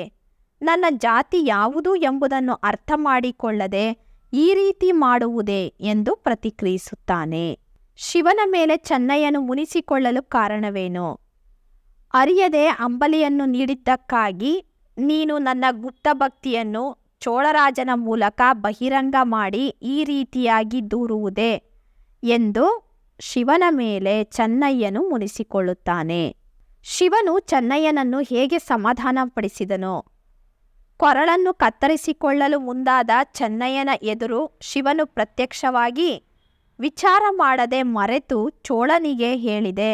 ಅದಕ್ಕಾಗಿ ಈ ರೀತಿ ಕಾರ್ಯ ಸರಿಯಲ್ಲ ಎಂದು ಚೆನ್ನಯ್ಯನನ್ನು ಶಿವನು ಸಮಾಧಾನಪಡಿಸಿದನು. ಮುಂದಿನ ಪದ್ಯ ಹಲುಬಿದಳ್ ಕಲ್ಮರಂ ಕರಗುವಂತೆ. ಲಕ್ಷ್ಮೀಶ ಕವಿ ಬರೆದಿರ್ತಕ್ಕಂಥದ್ದು. ವಿದ್ಯಾರ್ಥಿಗಳೇ, ಈ ಪದ್ಯದಿಂದ ನಿಮಗೆ 4 ಅಂಕದ ಪ್ರಶ್ನೋತ್ತರಗಳನ್ನು ಕೇಳ್ತಾರೆ, ನೋಡೋಣ. ಮೊದಲನೇ ಪ್ರಶ್ನೆ, ಸೀತೆ ಲಕ್ಷ್ಮಣರು ಮಹಾರಣ್ಯ ಪ್ರವೇಶಿಸಿದ ಸನ್ನಿವೇಶವನ್ನು ವಿವರಿಸಿರಿ ಅಂದಾಗ ಸೀತೆ ಮತ್ತು ಲಕ್ಷ್ಮಣರು ಅಯೋಧ್ಯೆಯಿಂದ ಹೊರಟು ಗಂಗಾ ನದಿಯ ತೀರದಲ್ಲಿ ರಥವನ್ನು ಇಳಿತಾರೆ. ಇಬ್ಬರೂ ಮೊದಲಿಗೆ ಗಂಗಾ ನದಿಗೆ ನಮಸ್ಕಾರ ಮಾಡ್ಕೊತಾರೆ. ಗಂಗೆಯಲ್ಲಿ ಮಿಂದು ನಾವಿಕರ ಸಹಾಯದಿಂದ ದೋಣಿಯಲ್ಲಿ ಗಂಗೆಯನ್ನು ದಾಟ್ತಾರೆ. ಘೋರವಾದ ಅರಣ್ಯವನ್ನು ಪ್ರವೇಶ ಮಾಡ್ತಾರೆ. ಆ ಅರಣ್ಯ ಕ್ರೂರ ಮೃಗ ಪಕ್ಷಿಗಳ ಸಮೂಹದಿಂದ ಅದರ ಶಬ್ದದಿಂದ ಗರ್ಜಿಸ್ತಾ ಇರುತ್ತೆ. ಕಾಲಿಡೋದಕ್ಕೆ ಸಾಧ್ಯ ಇಲ್ಲ ಅನ್ನೋ ಹಾಗೆ ಕರ್ಕಶವಾದ ಶಬ್ದ ಆ ಕಾಡಿನ ದಾರಿಯಲ್ಲಿ ಬರ್ತಾ ಇರುತ್ತೆ. ಆ ಭಯಂಕರ ಅರಣ್ಯವು ಜಾನಕಿಗೆ ಹಲವು ಬಗೆಯ ಭ್ರಮೆಗಳನ್ನು ಮೂಡಿಸುತ್ತೆ. ಆಶ್ರಮಗಳು ಅವಳು ಕಣ್ಣಿಗೆ ಬೀಳಲಿಲ್ಲ, ಇದರಿಂದ ಆಕೆ ಹೆದರುತ್ತಾಳೆ. ಹೀಗೆ ಸೀತೆ ಮತ್ತು ಲಕ್ಷ್ಮಣ ಮಹಾರಣ್ಯವನ್ನು ಪ್ರವೇಶ ಮಾಡಿದ್ರು ಅಂತ ಬರೀಬೇಕು ನೀವು. ಕಾಡಿನಲ್ಲಿ ಜಾನಕಿ ಏನೇನು ಕಾಣಲು ಬಯಸಿದಳು ಅಂದಾಗ ಆ ಭಯಾನಕವಾದ ದಟ್ಟವಾದ ಕಾಡಿಗೆ ಪ್ರವೇಶಿಸಿದ ಜಾನಕಿಗೆ ಭಯ ಆತಂಕದಿಂದ ದಾರಿ ಕಾಣದಂಗಾಗುತ್ತೆ. ಆಕೆ ಅಂದುಕೊಂಡದ್ದು ಋಷಿಮುನಿಗಳ ಆಶ್ರಮಕ್ಕೆ ಭೇಟಿ ನೀಡಬೇಕು ಅಂತ. ಉತ್ತಮವಾದ ಮುನಿಗಳ ಪವಿತ್ರವಾದ ವನಗಳನ್ನು ಅವಳು ನಿರೀಕ್ಷೆ ಮಾಡಿರ್ತಾಳೆ. ಸಿದ್ಧರ ಆಶ್ರಮಗಳು, ಮಂಗಳಕರವಾದ ಸ್ಥಳಗಳು, ಹವಿಸ್ಸನ್ನು, ಕಂಪನ್ನು ಬೀರ್ತಕ್ಕಂತಹ ಹೊಗೆಯನ್ನು, ಹಾಗೆ ಯಜ್ಞ ಯಾಗ ಹೋಮಾದಿಗಳು ನಡೀತಕ್ಕಂಥ ಸ್ಥಳವನ್ನು ಆಕೆ ನೋಡಬೇಕು ಅಂತ ಬಯಸಿರ್ತಾಳೆ. ಋಷಿಗಳು ವಾಸ ಮಾಡ್ತಕ್ಕಂತಹ ಕುಟೀರ ಅಂದರೆ ಗುಡಿಸಲುಗಳಿಂದ ಹೊರಹೊಮ್ಮತಕ್ಕಂತಹ ವೇದಶಾಸ್ತ್ರ ಪಾರಾಯಣದ ಧ್ವನಿಗಳನ್ನು ಜಾನಕಿ ಕೇಳೋದಿಕ್ಕೆ ಬಯಸಿರ್ತಾಳೆ. ಆದರೆ ಇದಾವುದೂ ಇಲ್ಲದಂತಹ ದಟ್ಟವಾದ ಅರಣ್ಯವನ್ನು ನೋಡಿ ಜಾನಕಿ ನಿರಾಶೆ ಆಗ್ತಾಳೆ. ಇಷ್ಟು ಬರಿಬೇಕು ನೀವು. ಮುಂದಿನ ಪ್ರಶ್ನೆ, ಸೀತೆಯನ್ನು ಕಾಡಿನಲ್ಲಿ ಬಿಡಲು ಬಂದ ಲಕ್ಷ್ಮಣನ ಬೇಗುದಿ ಹೇಗಿತ್ತು ಅಂದಾಗ ರಾಮನ ಆಜ್ಞೆಯನ್ನು ಮೀರಲಾರದೆ ಸೀತೆಯನ್ನು ಕಾಡಿನಲ್ಲಿ ಬಿಟ್ಟು ಹೋಗಲು ಬಂದ ಲಕ್ಷ್ಮಣನಿಗೆ ಬಹಳ ದುಃಖ ಆಯಿತು. ಆ ದುಃಖವನ್ನೆಲ್ಲ ಆತ ಸಹಿಸ್ಕೊಳ್ತಾನೆ. ಒಂದು ವೇಳೆ ಸೀತೆಯನ್ನು ಬಿಡದೇ ಇದ್ದರೆ ರಾಮನ ಆಜ್ಞೆ ಮೀರಿದ ಹಾಗಾಗ್ಬೋದು, ಸೀತೆಯನ್ನು ಬಿಟ್ಟರೆ ಆಕೆಗೆ ನೋವಾಗ್ಬೋದು. ಈ ಥರ ಇಕ್ಕಟ್ಟಿನ ಒಂದು ಯೋಚನೆಗೆ ಅವನು ಸಿಲುಕ್ತಾನೆ. ರಾಮನು ಸೀತೆಯನ್ನು ಬಿಟ್ಟ ವಿಷಯ ತಿಳಿಸಿದ್ರೆ ಸೀತೆಯ ಸ್ಥಿತಿ ಹೇಗಾಗಬಹುದು ಮತ್ತು ಆ ವಿಷಯವನ್ನು ಆಕೆಗೆ ಹೇಗೆ ತಿಳಿಸೋದು ಅಂತ ಆತ ಬಹಳ ಸಂಕಟ ಪಡ್ತಾನೆ. ಸೀತೆಯನ್ನು ಕಾಡಿನಲ್ಲಿ ಒಂಟಿಯಾಗಿ ಬಿಟ್ಟು ಹೋಗುವುದು ಹೇಗೆ ಅಂತೂ ವಿಷಯವನ್ನು ತಿಳಿಸಿದಾಗ ಸೀತೆ ಪ್ರಜ್ಞೆ ತಪ್ತಾಳೆ. ಆಗ ಲಕ್ಷ್ಮಣ ಕಣ್ಣೀರಾಗ್ತಾ ಆಕೆಯನ್ನು ಉಪಚರಿಸ್ತಾನೆ. ಬಿಟ್ಟು ಹೋಗ್ತಕ್ಕಂಥ ಸಂದರ್ಭದಲ್ಲಿ ಇಡೀ ಪರಿಸರದಲ್ಲಿರುವ ಪ್ರಾಣಿ ಪಕ್ಷಿ ತರು ಲತೆ ದಿಕ್ಕಿನ ದೇವತೆ ಪಂಚಭೂತಗಳು ನೆಲತಾಯಿ ಎಲ್ರಿಗೂ ನಮಸ್ಕಾರ ಮಾಡಿ ಸೀತೆಯನ್ನು ಚೆನ್ನಾಗಿ ನೋಡ್ಕೊಳ್ರಿ ಅಂತ ಹೇಳಿ ಹೋಗ್ತಾನೆ. ಮುಂದಿನ ಪ್ರಶ್ನೆ, ರಾಮನ ಆಜ್ಞೆಯನ್ನು ಲಕ್ಷ್ಮಣನು ಸೀತೆಗೆ ಹೇಗೆ ತಿಳಿಸಿದ?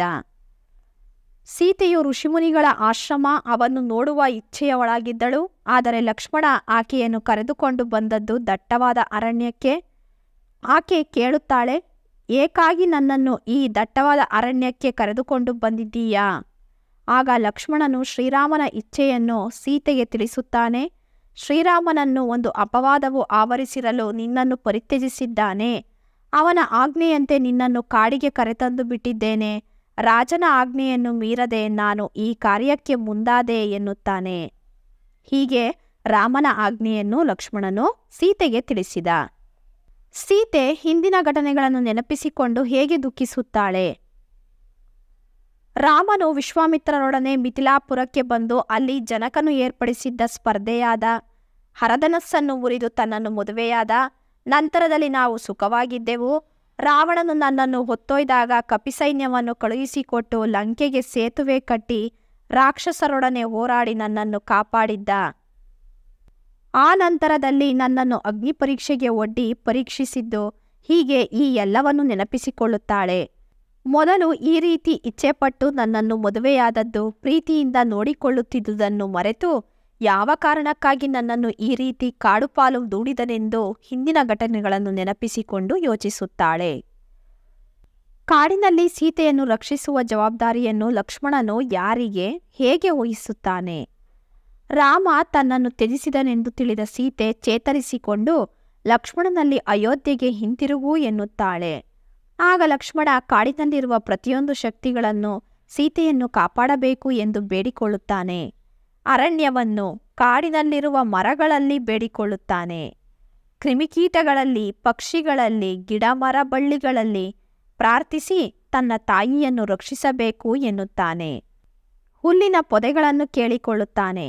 ಪಂಚಭೂತಗಳಲ್ಲಿ ಬೇಡುತ್ತಾನೆ. ದಿಕ್ಕಿನ ದೇವತೆಗಳನ್ನು ಪ್ರಾರ್ಥಿಸಿಕೊಳ್ಳುತ್ತಾನೆ. ಧರ್ಮ ದೇವತೆಯನ್ನು ಬೇಡಿಕೊಳ್ಳುತ್ತಾನೆ.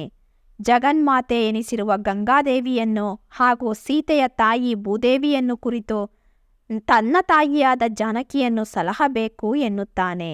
ಇಲ್ಲಿ ತನ್ನ ತಾಯಿ ಅಂತನ್ನೋದು ಅತ್ತಿಗೆ ತಾಯಿ ಸಮಾನ ಅಲ್ವಾ, ಹಾಗಾಗಿ ಇಲ್ಲಿ ಆ ಮಾತನ್ನು ಬಳಸ್ತಾರೆ. ಸೀತೆಯನ್ನು ನಿಮ್ಮ ಮಗಳಂತೆ ಕಾಪಾಡಬೇಕು ಎಂದು ಕೈ ಮುಗಿದು ಪ್ರಾರ್ಥಿಸುತ್ತಾನೆ. ಸೀತೆ ಕಲ್ಮರಂ ಕರಗುವಂತೆ ದುಃಖಿಸಿದ ಪರಿಯನ್ನು ವಿವರಿಸಿರಿ. ಲಕ್ಷ್ಮಣನು ತಾಯಿಯನ್ನು ಸಲಹಬೇಕೆಂದು ಪ್ರಕೃತಿಗೆ ಪ್ರಾರ್ಥಿಸಿ ಮುಂದೆ ನಡೆದನು. ಸೀತೆ ಏಕಾಂಗಿಯಾಗಿ ಕಾಡಿನಲ್ಲಿ ದುಃಖಿಸುತ್ತಿದ್ದಳು. ಮುಂದಿನ ದಾರಿ ಕಾಣದೆ ದಿಕ್ಕೆಟ್ಟವಳಾಗಿ ಮರುಗುತ್ತಾಳೆ. ಭೂಮಿಯ ಮಗಳಾದ ಸೀತೆ ಬಳಿಕ ಚೇತರಿಸಿಕೊಂಡು ತನಗಿನ್ನು ದಾರಿ ಯಾವುದೆಂದು ಚಿಂತಿಸುತ್ತಾಳೆ. ನಾನು ಮುಂದೆ ಎಲ್ಲಿಗೆ ಹೋಗಬೇಕು ಎಂದು ದಿಕ್ಕುಗಳನ್ನು ನೋಡಿ ದಿಕ್ಕು ತೋಚದಾದಳು. ಅವಳ ದೇಹದ ಭಾಗವೆಲ್ಲ ಶಿಥಿಲವಾಗಿತ್ತು. ಮೈ ತುಂಬ ಧೂಳು ಮೆತ್ತಿಕೊಂಡಿತ್ತು. ತಲೆ ಕೂದಲು ಬಿಚ್ಚಿದ ಸ್ಥಿತಿಯಲ್ಲಿದ್ದು ಆ ವಿಕೃತಿಯನ್ನು ಲೆಕ್ಕಕ್ಕೆ ತೆಗೆದುಕೊಳ್ಳದೆ ರೋಧಿಸತೊಡಗಿದಳು. ಮಿಥಿಲೆಯ ಜನಕರಾಜನ ವಂಶದಲ್ಲಿ ಮಗಳಾಗಿ ಜನಿಸಿದವಳು ನಾನು. ರಘುವಂಶದ ದಶರಥನ ಮಗನಿಗೆ ಹೆಂಡತಿಯಾಗಿ ಹೋದವಳು. ಅಲ್ಲಿನ ಸೊಸೆ. ಈ ಶ್ರೇಷ್ಠತೆ ಒಂದು ಕಡೆಯಾದರೆ ಆ ಶ್ರೇಷ್ಠತೆಯನ್ನು ಹೊಂದಿಯೂ ಇಂತಹ ದಟ್ಟ ಅಡವಿಯಲ್ಲಿ ವ್ಯಥೆಪಡುವಂತಾಯಿತೇ ಎಂದು ಹಲುಬುತ್ತಾಳೆ. ಈ ದುಃಖಕ್ಕೆ ಸ್ಪಂದಿಸುವ ಹಾಗೆ ಕಲ್ಲು ಮರವೂ ಕರಗುವಂತೆ ಸೀತೆ ದುಃಖಿಸಿದಳು ಎಂದು ಕವಿ ವರ್ಣಿಸಿದ್ದಾರೆ. ಪ್ರಶ್ನೆ 8. ವಾಲ್ಮೀಕಿ ಸೀತೆಯನ್ನು ಹೇಗೆ ಸಂತೈಸುತ್ತಾನೆ? ಇತ್ತ ಲಕ್ಷ್ಮಣನು ರಾಮನ ಆಜ್ಞೆಯ ಮೇರೆಗೆ ಸೀತೆಯನ್ನು ಕಾಡಿನಲ್ಲಿ ಬಿಟ್ಟು ಹೋಗುತ್ತಾನೆ. ದುಃಖದಲ್ಲಿದ್ದ ಸೀತೆ ಏಕಾಂಗಿಯಾಗಿ ಮುಂದಿನ ದಾರಿ ಕಾಣದೆ ಕಂಗೆಟ್ಟಿರುತ್ತಾಳೆ. ಈ ಸಮಯದಲ್ಲಿ ಅಲ್ಲಿಗೆ ತಮ್ಮ ಶಿಷ್ಯರೊಡಗೂಡಿ ಬಂದ ವಾಲ್ಮೀಕಿ ಮಹರ್ಷಿಗಳು ಸೀತೆಯನ್ನು ಕಾಣುತ್ತಾರೆ. ಅವರು ಯಜ್ಞಕ್ಕೆ ಯೂಪವನ್ನು ಅಂದರೆ ಯಜ್ಞ ಪಶುವನ್ನು ಕಟ್ಟುವ ಕಂಬ ಅಂತ ಅದನ್ನು ಹುಡುಕ್ತಾ ಬಂದಿರ್ತಾರೆ. ಸೀತೆಯು ದುಃಖದಿಂದ ದಿಕ್ಕು ತೋಚದೆ ಗ್ರೀಷ್ಮ ಋತುವಿನಲ್ಲಿ ಆ ಸಮಯದಲ್ಲಿ ನೊಂದಿರ್ತಕ್ಕಂಥ ಸೀತೆಯನ್ನು ಸಂತೈಸ್ತಾರೆ. ದೇವಿ, ದುಃಖಿಸಬೇಡ, ನೀನು ಅವಳಿ ಮಕ್ಕಳನ್ನು ಪಡಿತೀಯಾ, ಇನ್ನು ಸಂದೇಹವನ್ನು ವ್ಯಕ್ತಪಡಿಸಬೇಡ. ನಾನು ನಿಮ್ಮ ತಂದೆಯಾದಂತಹ ಜನಕರಾಜನಿಗೆ ಚೆನ್ನಾಗಿ ಪರಿಚಿತನು. ನೀನು ನಮ್ಮ ಆಶ್ರಮಕ್ಕೆ ಬಂದು ಸುಖವಾಗಿರು, ಅಲ್ಲಿ ನಿನ್ನ ಎಲ್ಲ ಬಯಕೆಗಳನ್ನು ನೆರವೇರಿಸಿ ನೋಡ್ಕೊಳ್ತೀವಿ, ನಾವು ರಕ್ಷಿಸ್ತೀವಿ, ಹೆದರಬೇಡ ಅಂತ ಸಂತೈಸಿ ಸಮಾಧಾನ ಪಡಿಸ್ತಾರೆ ಅಂತ ಬರೀಬೇಕು. ಕರುಣಾಳು ರಾಘವನಲ್ಲಿ ತಪ್ಪಿಲ್ಲ ಎಂಬ ಸೀತೆಯ ನಿಲುವನ್ನು ವಿಶ್ಲೇಷಿಸಿ. ಶ್ರೀರಾಮ ಲೋಕಾಪವಾದಕ್ಕೆ ಹೆದರಿ ಸೀತೆಯನ್ನು ಕಾಡಿಗೆ ಕಳುಹಿಸಿದನು. ಇದನ್ನು ಲಕ್ಷ್ಮಣನಿಂದ ತಿಳಿದ ಸೀತೆ ಸುಧಾರಿಸಿಕೊಂಡು ಮತ್ತೆ ಮಾತನಾಡುತ್ತಾಳೆ. ಇದರಲ್ಲಿ ಕರುಣಾಳುವಾದಂತಹ ರಾಮನ ತಪ್ಪಿಲ್ಲ. ಕಡುಪಾಪವನ್ನು ಮಾಡಿ ಹೆಣ್ಣಾಗಿ ಜನಿಸಿದ್ದೇ ನನ್ನ ತಪ್ಪು. ನನ್ನನ್ನು ಅಷ್ಟು ಪ್ರೀತಿಸುತ್ತಿದ್ದ ಶ್ರೀರಾಮ ಅಪವಾದ ಬಂದಾಗ ಈ ಕೆಲಸ ಮಾಡಿರಬಹುದು. ನಾನು ಹಿಂದೆ ಯಾವ ತಪ್ಪನ್ನು ಎಸಗಿದ್ದೇನೋ ಅದರ ಫಲವಾಗಿ ಈ ಸ್ಥಿತಿ ಬಂದಿರಬಹುದು ಎಂದುಕೊಳ್ಳುತ್ತಾಳೆ. ಪ್ರಸ್ತುತ ವಿಚಾರಗಳಿಗೆ ಹೋಲಿಸಿದರೆ ಇಲ್ಲಿ ಹೆಣ್ಣಾದವಳು ಪುರುಷನನ್ನು ಅನುಸರಿಸುವುದು ಮಾತ್ರ, ಪುರುಷನ ನಿರ್ಧಾರವನ್ನು ಪ್ರಶ್ನಿಸುವುದಕ್ಕೆ ಬದಲಾಗಿ ನನ್ನ ಸ್ಥಿತಿಯೇ ಹೀಗೆ, ಹೆಣ್ಣಾಗಿ ಹುಟ್ಟಿದ್ದೇ ನನ್ನ ತಪ್ಪು ಎನ್ನುವವರೆಗೆ ಕರುಣಾಳು ರಾಘವನಲ್ಲಿ ತಪ್ಪಿಲ್ಲ ಎಂಬ ಸೀತೆಯ ನಿಲುವು ವ್ಯಕ್ತವಾಗುತ್ತದೆ. ವಿದ್ಯಾರ್ಥಿಗಳೇ, ಇಷ್ಟನ್ನ ಓದ್ಕೋಬೇಕು. ಇದರಲ್ಲಿ ಒಂದು ಪ್ರಶ್ನೆ ನಿಮಗೆ ಮುಖ್ಯ ಆಗುತ್ತೆ. ಮುಂದಿನ ಪದ್ಯವನ್ನು ನೋಡೋಣ. ತಲ್ಲಣಿಸದಿರು ಕಂಡ್ಯ ತಾಳುಮನವೇ, ಕನಕದಾಸರು ಬರೆದಿರ್ತಕ್ಕಂಥದ್ದು. ಈ ಪದ್ಯದಿಂದ ನಿಮಗೆ 1 ಅಂಕ ಹಾಗೆ 2 ಅಂಕದ ಪ್ರಶ್ನೆಗಳನ್ನ ಕೇಳ್ತಾರೆ. ನೋಡೋಣ. ವೃಕ್ಷವು ಬೆಟ್ಟದ ತುದಿಯಲ್ಲಿ ಹುಟ್ಟಿತ್ತು. ಮೃಗ ಪಕ್ಷಿಗಳು ಅಡವಿಯೊಳಗೆ ಅಥವಾ ಕಾಡಿನಲ್ಲಿ ಆಡುತ್ತಿದ್ದವು.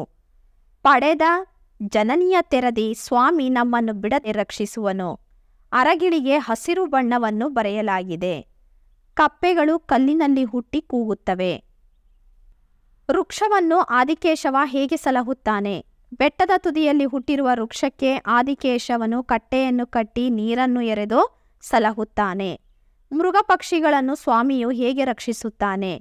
ಅಡವಿಯೊಳಗೆ ಆಡುವ ಮೃಗ ಪಕ್ಷಿಗಳಿಗೆ ಸ್ವಾಮಿಯು ಅಡಿಗಡಿಗೆ ಅಂದರೆ ಅಲ್ಲಲ್ಲಿಗೆ ಆಹಾರವನ್ನು ನೀಡಿ ಹೆತ್ತ ತಾಯಿಯ ಹಾಗೆ ಜವಾಬ್ದಾರಿಯಿಂದ ರಕ್ಷಿಸುತ್ತಾನೆ. ವಿದ್ಯಾರ್ಥಿಗಳೇ, ಇಲ್ಲಿರೋದೇ 2 ಪ್ರಶ್ನೆ. 2ರಲ್ಲಿ 1 ಪ್ರಶ್ನೆ ಅಂತೂ ನಿಮಗೆ ಬಂದೇ ಬರುತ್ತೆ, ನೋಡ್ಕೊಳ್ಳಿ. ಮುಂದಿನ ಪದ್ಯ ಶಿಶು ಮಕ್ಕಳಿಗೊಲಿದ ಮಾದೇವ. ಇದೊಂದು ಜನಪದ ಪದ್ಯ, ಜಾನಪದ ಕಾವ್ಯ. ಈ ಪದ್ಯದಲ್ಲಿ ನಿಮಗೆ 1 ಅಂಕ ಹಾಗೆ 3 ಅಂಕದ ಪ್ರಶ್ನೋತ್ತರಗಳನ್ನು ಕೇಳ್ತಾರೆ. ನೋಡೋಣ. ಮಾದೇವ ಮೂಡಲ ಮಲೆಯಲ್ಲಿ ಯೋಗದಲ್ಲಿ ಹೊರಗಿದ್ದಾರೆ. ಸತ್ಯವಂತೆ ಸಂಕಮನ ಮಕ್ಕಳನ್ನು ಮಾದೇವ ದತ್ತುವಾಗಿ ಪಡೆದನು. ಶಿಶು ಮಕ್ಕಳು ಹೂ ತರಲು ಕಡ್ಡಿ ಹಳ್ಳಕ್ಕೆ ಹೋಗಿದ್ದರು. ಮಾದೇವ ಮಕ್ಕಳ ಸತ್ಯ ನೋಡಲು ಮಾಯಾದ ಮಳೆಯನ್ನು ಸುರಿಸಬೇಕು ಎನ್ನುತ್ತಾನೆ. ಮಳೆಯನ್ನು ಕಳುಹಿಸು ಎಂದು ಮಾದೇವ ದೇವೇಂದ್ರ ಪತಿಯಲ್ಲಿ ಕೇಳುತ್ತಾನೆ. ವಾಯುದೇವನನ್ನು ಜಗವೆಲ್ಲ ಬುಗರಿಯಂತೆ ಗರಗರನೆ ತಿರುಗುವ ಹಾಗೆ ಸುಂಟರ ಗಾಳಿಯನ್ನು ಕಳುಹಿಸುವಂತೆ ಮಾದೇವ ಕೇಳುತ್ತಾನೆ. ಕಾರೆಂಬೋ ಕತ್ತಲಲ್ಲಿ ಜೋರೆಂಬ ಮಳೆ ಬಂತು. ಗಂಗೆ ಸುರಿಯುವ ರಭಸಕ್ಕೆ ಭೂಮಿ ಆಕಾಶ ಒಂದಾದವು. ಗಂಗಮ್ಮ ಆನೆ ಆನೆ ಮದ್ದಾನೆಯ ಹಿಂಡನ್ನು ಹೊತ್ತುಕೊಂಡು ಹೋದಳು. ನೀರಿನ ಸುಳಿಗೆ ಸಿಲುಕಿದ ಮಾದೇವ ಗರಗರನೆ ತಿರುಗಿದರು. ಮಾದೇವ ಶಿಷ್ಯರ ಪ್ರೇಮಕ್ಕೆ ಒಲಿದನು. ನಂಬಿದವರ ಮನದಲ್ಲಿ ಮಾದೇವ ತುಂಬಿ ತುಳುಕಾಡುತ್ತಾನೆ. ಮೊದಲನೇ ಪ್ರಶ್ನೆ, ಮಾಯಾದ ಮಳೆಯ ಕಳುಗಪ್ಪ. ಈ ವಾಕ್ಯವನ್ನು ಶಿಶು ಮಕ್ಕಳಿಗೊಲಿದ ಮಾದೇವ ಎಂಬ ಜಾನಪದ ಕಾವ್ಯದಿಂದ ಆರಿಸಲಾಗಿದೆ ಅಂತ ಆಯ್ಕೆ ಬರೀರಿ. ಇದಾದ್ಮೇಲೆ ಸಂದರ್ಭ ನೋಡೋಣ. ಈ ಮಾತನ್ನ ಮಾದೇವ ದೇವೇಂದ್ರರಿಗೆ ಹೇಳ್ತಾರೆ. ಕಣ್ಣಯ್ಯ, ಕಾರಯ್ಯ ಮತ್ತು ಬಿಲ್ಲಯ್ಯರ ಸತ್ಯವನ್ನು ಪರೀಕ್ಷೆ ಮಾಡೋದಕ್ಕೆ ಮಾದೇವ ತೀರ್ಮಾನ ಮಾಡ್ತಾರೆ. ಕಡ್ಡಿ ಹಳ್ಳಕ್ಕೆ ಹೂ ತರಲು ಹೋದ ಮಕ್ಕಳಿಗೆ ಮಾಯಾದ ಮಳೆಯನ್ನು ಕರೆದು ಸತ್ಯ ನೋಡಬೇಕು ಅಂತ ಆಲೋಚಿಸಿ ದೇವೇಂದ್ರರ ಬಳಿಗೆ ಬಂದು ಮಾಯಾದ ಮಳೆಯನ್ನು ಕರೆಯಬೇಕು ಅಂತ ಮಾದೇವ ಕೇಳಿಕೊಳ್ಳುವ ಸಂದರ್ಭ ಇದಾಗಿದೆ. ಸ್ವಾರಸ್ಯ, ಮಾದೇವ ತನ್ನ ಶಿಷ್ಯ ಮಕ್ಕಳನ್ನು ಪರೀಕ್ಷಿಸುತ್ತಿರುವುದು ಇಲ್ಲಿನ ಸ್ವಾರಸ್ಯ. ನೀವು ಒಪ್ಪದಂಗೆ ಮಾಡ್ತೀವಿ. ಆಯ್ಕೆ ಎಲ್ಲ ಪದ್ಯಕ್ಕೂ ಒಂದೇ ಇರೋದ್ರಿಂದ ನಾನು ಮತ್ತೆ ಹೇಳೋದಿಲ್ಲ. ಸಂದರ್ಭ ಮತ್ತು ಸ್ವಾರಸ್ಯ ಮಾತ್ರ ನೋಡ್ಕೊಂಡು ಹೋಗೋಣ.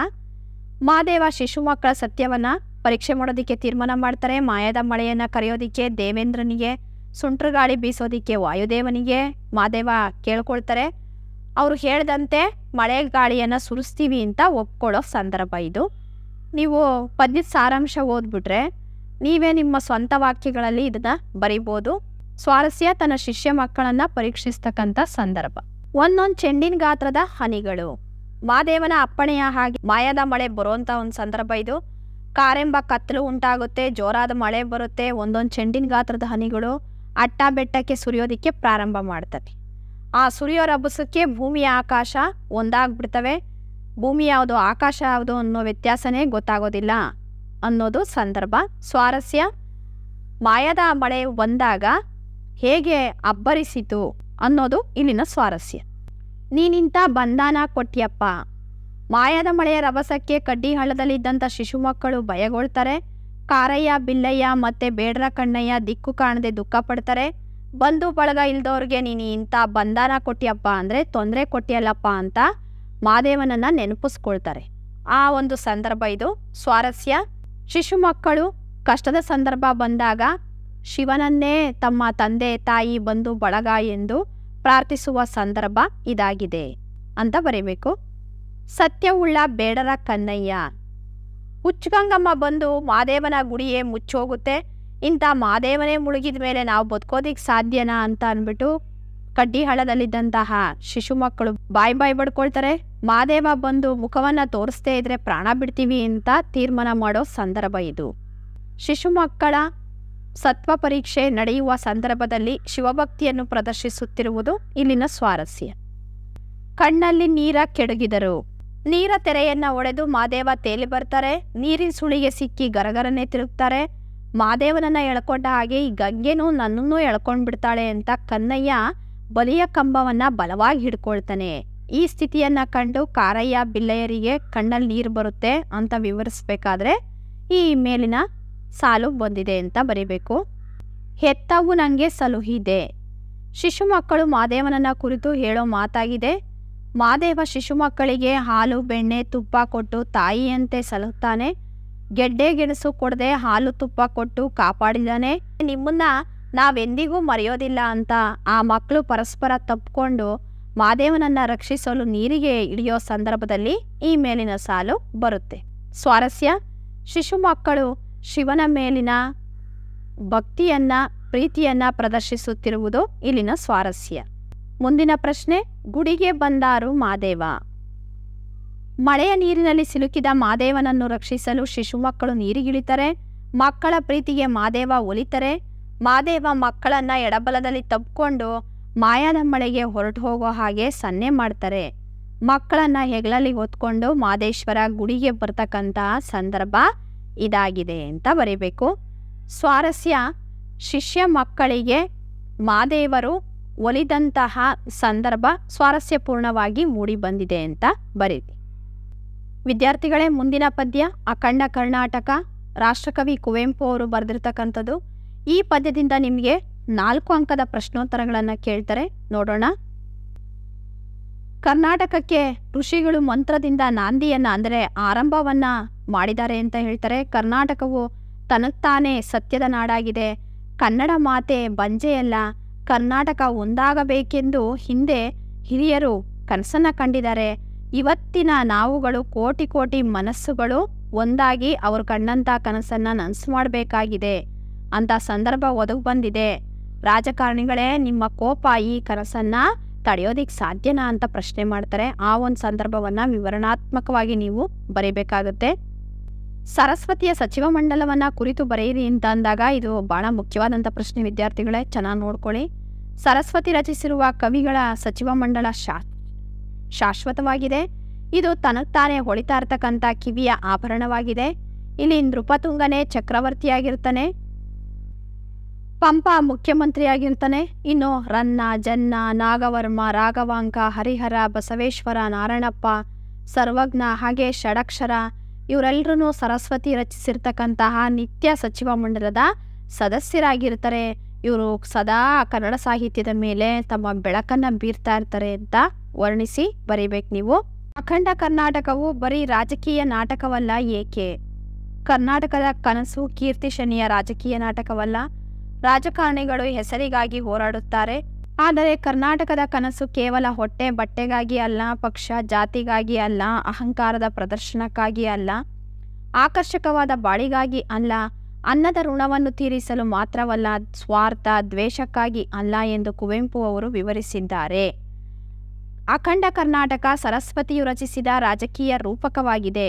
ಸರಸ್ವತಿಯು ಆತ್ಮ ಸಂಸ್ಕೃತಿಯನ್ನು ಮೆರೆಯಲು ಕರ್ನಾಟಕವನ್ನು ರಚಿಸಿದ್ದಾಳೆ. ಅಲ್ಲಿ ಜೀವದ ಕಾಂತಿ ಬೆಳಗಬೇಕು. ಕರ್ನಾಟಕವು ಶಿವಶರಣರ ಹೃದಯಗಳಲ್ಲಿ ಹೊತ್ತಿರುವ ದೀಪವಾಗಿದೆ. ಪರಮಾತ್ಮನ ಚರಣದೀಪ್ತಿ ಶಿವಶರಣರ ಹೃದಯಗಳಲ್ಲಿ ಹೊತ್ತಿ ಉಸಿರುಸಿರಿನ ಹಣತೆಯ ಬತ್ತಿಯಲ್ಲಿ ತಣ್ಣಗೆ ಉರಿಯುತ್ತಿದೆ ಅಂತ ಇಷ್ಟು ಉತ್ತರವನ್ನು ನೀವು ಬರೀಬೇಕಾಗುತ್ತೆ.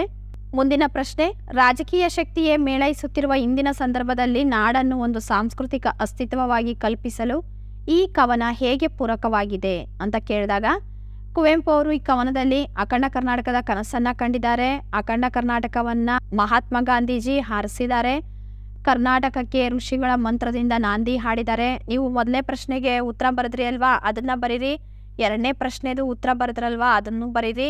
ಕೊನೆಗೆ ಮೂರನೇ ಪ್ರಶ್ನೆದು ಉತ್ತರ ಇದೆಯಲ್ವಾ, ಅದನ್ನು ನೋಡಿ. ಮೂರೂ ಪ್ರಶ್ನೆಗಳು ಉತ್ತರಗಳು ಸೇರಿಸ್ಬಿಟ್ರೆ ನಾಲ್ಕನೇ ಪ್ರಶ್ನೆ ಉತ್ತರ ಆಗೋಗ್ಬಿಡುತ್ತೆ, ಹೌದಲ್ವಾ? ಈ ಥರ ಒಂದು ಉತ್ತರನ ಇನ್ನೊಂದಕ್ಕೆ ಅನ್ವಯಿಸಿ ಅರ್ಥ ಮಾಡಿಕೊಂಡು ಬರೆಯೋದನ್ನ ಅಭ್ಯಾಸ ಮಾಡ್ಕೊಳ್ಳಿ. ಆವಾಗ ನಿಮಗೆ ಉತ್ತರಗಳು ಸುಲಭ ಆಗುತ್ತೆ. ಐದನೇ ಪ್ರಶ್ನೆ, ಕರ್ನಾಟಕ ಎಂಬುದು ಬರೀ ಮಣ್ಣಿಗೆ ಹೆಸರಲ್ಲ ಎಂಬುದನ್ನು ಕವಿ ಹೇಗೆ ಹೇಳಿದ್ದಾರೆ ಅಂತ ಕೇಳಿದಾಗ, ಪದ್ಯದಲ್ಲಿ ಕೊನೆ ಪದ್ಯದ ಸಾರಾಂಶ ಇದೆಯಲ್ವಾ, ಕೊನೆ ಪ್ಯಾರದು, ಅದನ್ನು ಬರೀಬೇಕು ನೀವು. ಕರ್ನಾಟಕ ಅನ್ನೋದು ಬರೀ ಮಣ್ಣಿಗೆ ಹೆಸರಲ್ಲ ಅಂತ ಕವಿ ಹೇಳಿದ್ದಾರೆ. ಕರ್ನಾಟಕ ಅನ್ನೋದು ಒಂದು ಮಂತ್ರ, ಅದೊಂದು ಶಕ್ತಿ. ಕನ್ನಡ ಮಾತೆ ಛಲದ ಚಂಡಿಯಾಗಿದ್ದಾಳೆ. ಕನ್ನಡ ಮಾತೆಗೆ ತಾಯಿಯಂತೆ ದೇವಿಯಂತೆ ಕಾಪಾಡುವುದು ಗೊತ್ತು. ವಿರೋಧಿಸಿದರೆ ಬೆಂಕಿಯಂತೆ ಸಿಡಿಲಿನಂತೆ ಕೊಲ್ಲೋದು ಗೊತ್ತು. ವಿರೋಧಿಗೆ ಆಸ್ಫೋಟಕ ಅಂತ ಹೇಳ್ತಾರಲ್ವಾ, ಆ ಒಂದು ವಿಚಾರವನ್ನ ವರ್ಣಿಸಿ ನೀವು ಬರೀಬೇಕಾಗತ್ತೆ. ಮುಂದಿನ ಪದ್ಯ ಎಂದಿಗೆ ಡಾಕ್ಟರ್ BC ರಾಮಚಂದ್ರ ಶರ್ಮಾ ಅವರು ಬರೆದಿರ್ತಕ್ಕಂಥದ್ದು. ವಿದ್ಯಾರ್ಥಿಗಳೇ, ಈ ಪದ್ಯದಲ್ಲಿ ನಿಮಗೆ 1 ಅಂಕದ ಪ್ರಶ್ನೆಗಳು ಮಾತ್ರ ಬರ್ತವೆ. ನೋಡೋಣ. ಹುಟ್ಟಿನೊಂದಿಗೆ ಅಂಟಿ ಬಂದ ಚಿತ್ತದಾಸ್ಯವನ್ನು ಕಳೆಯಬೇಕು.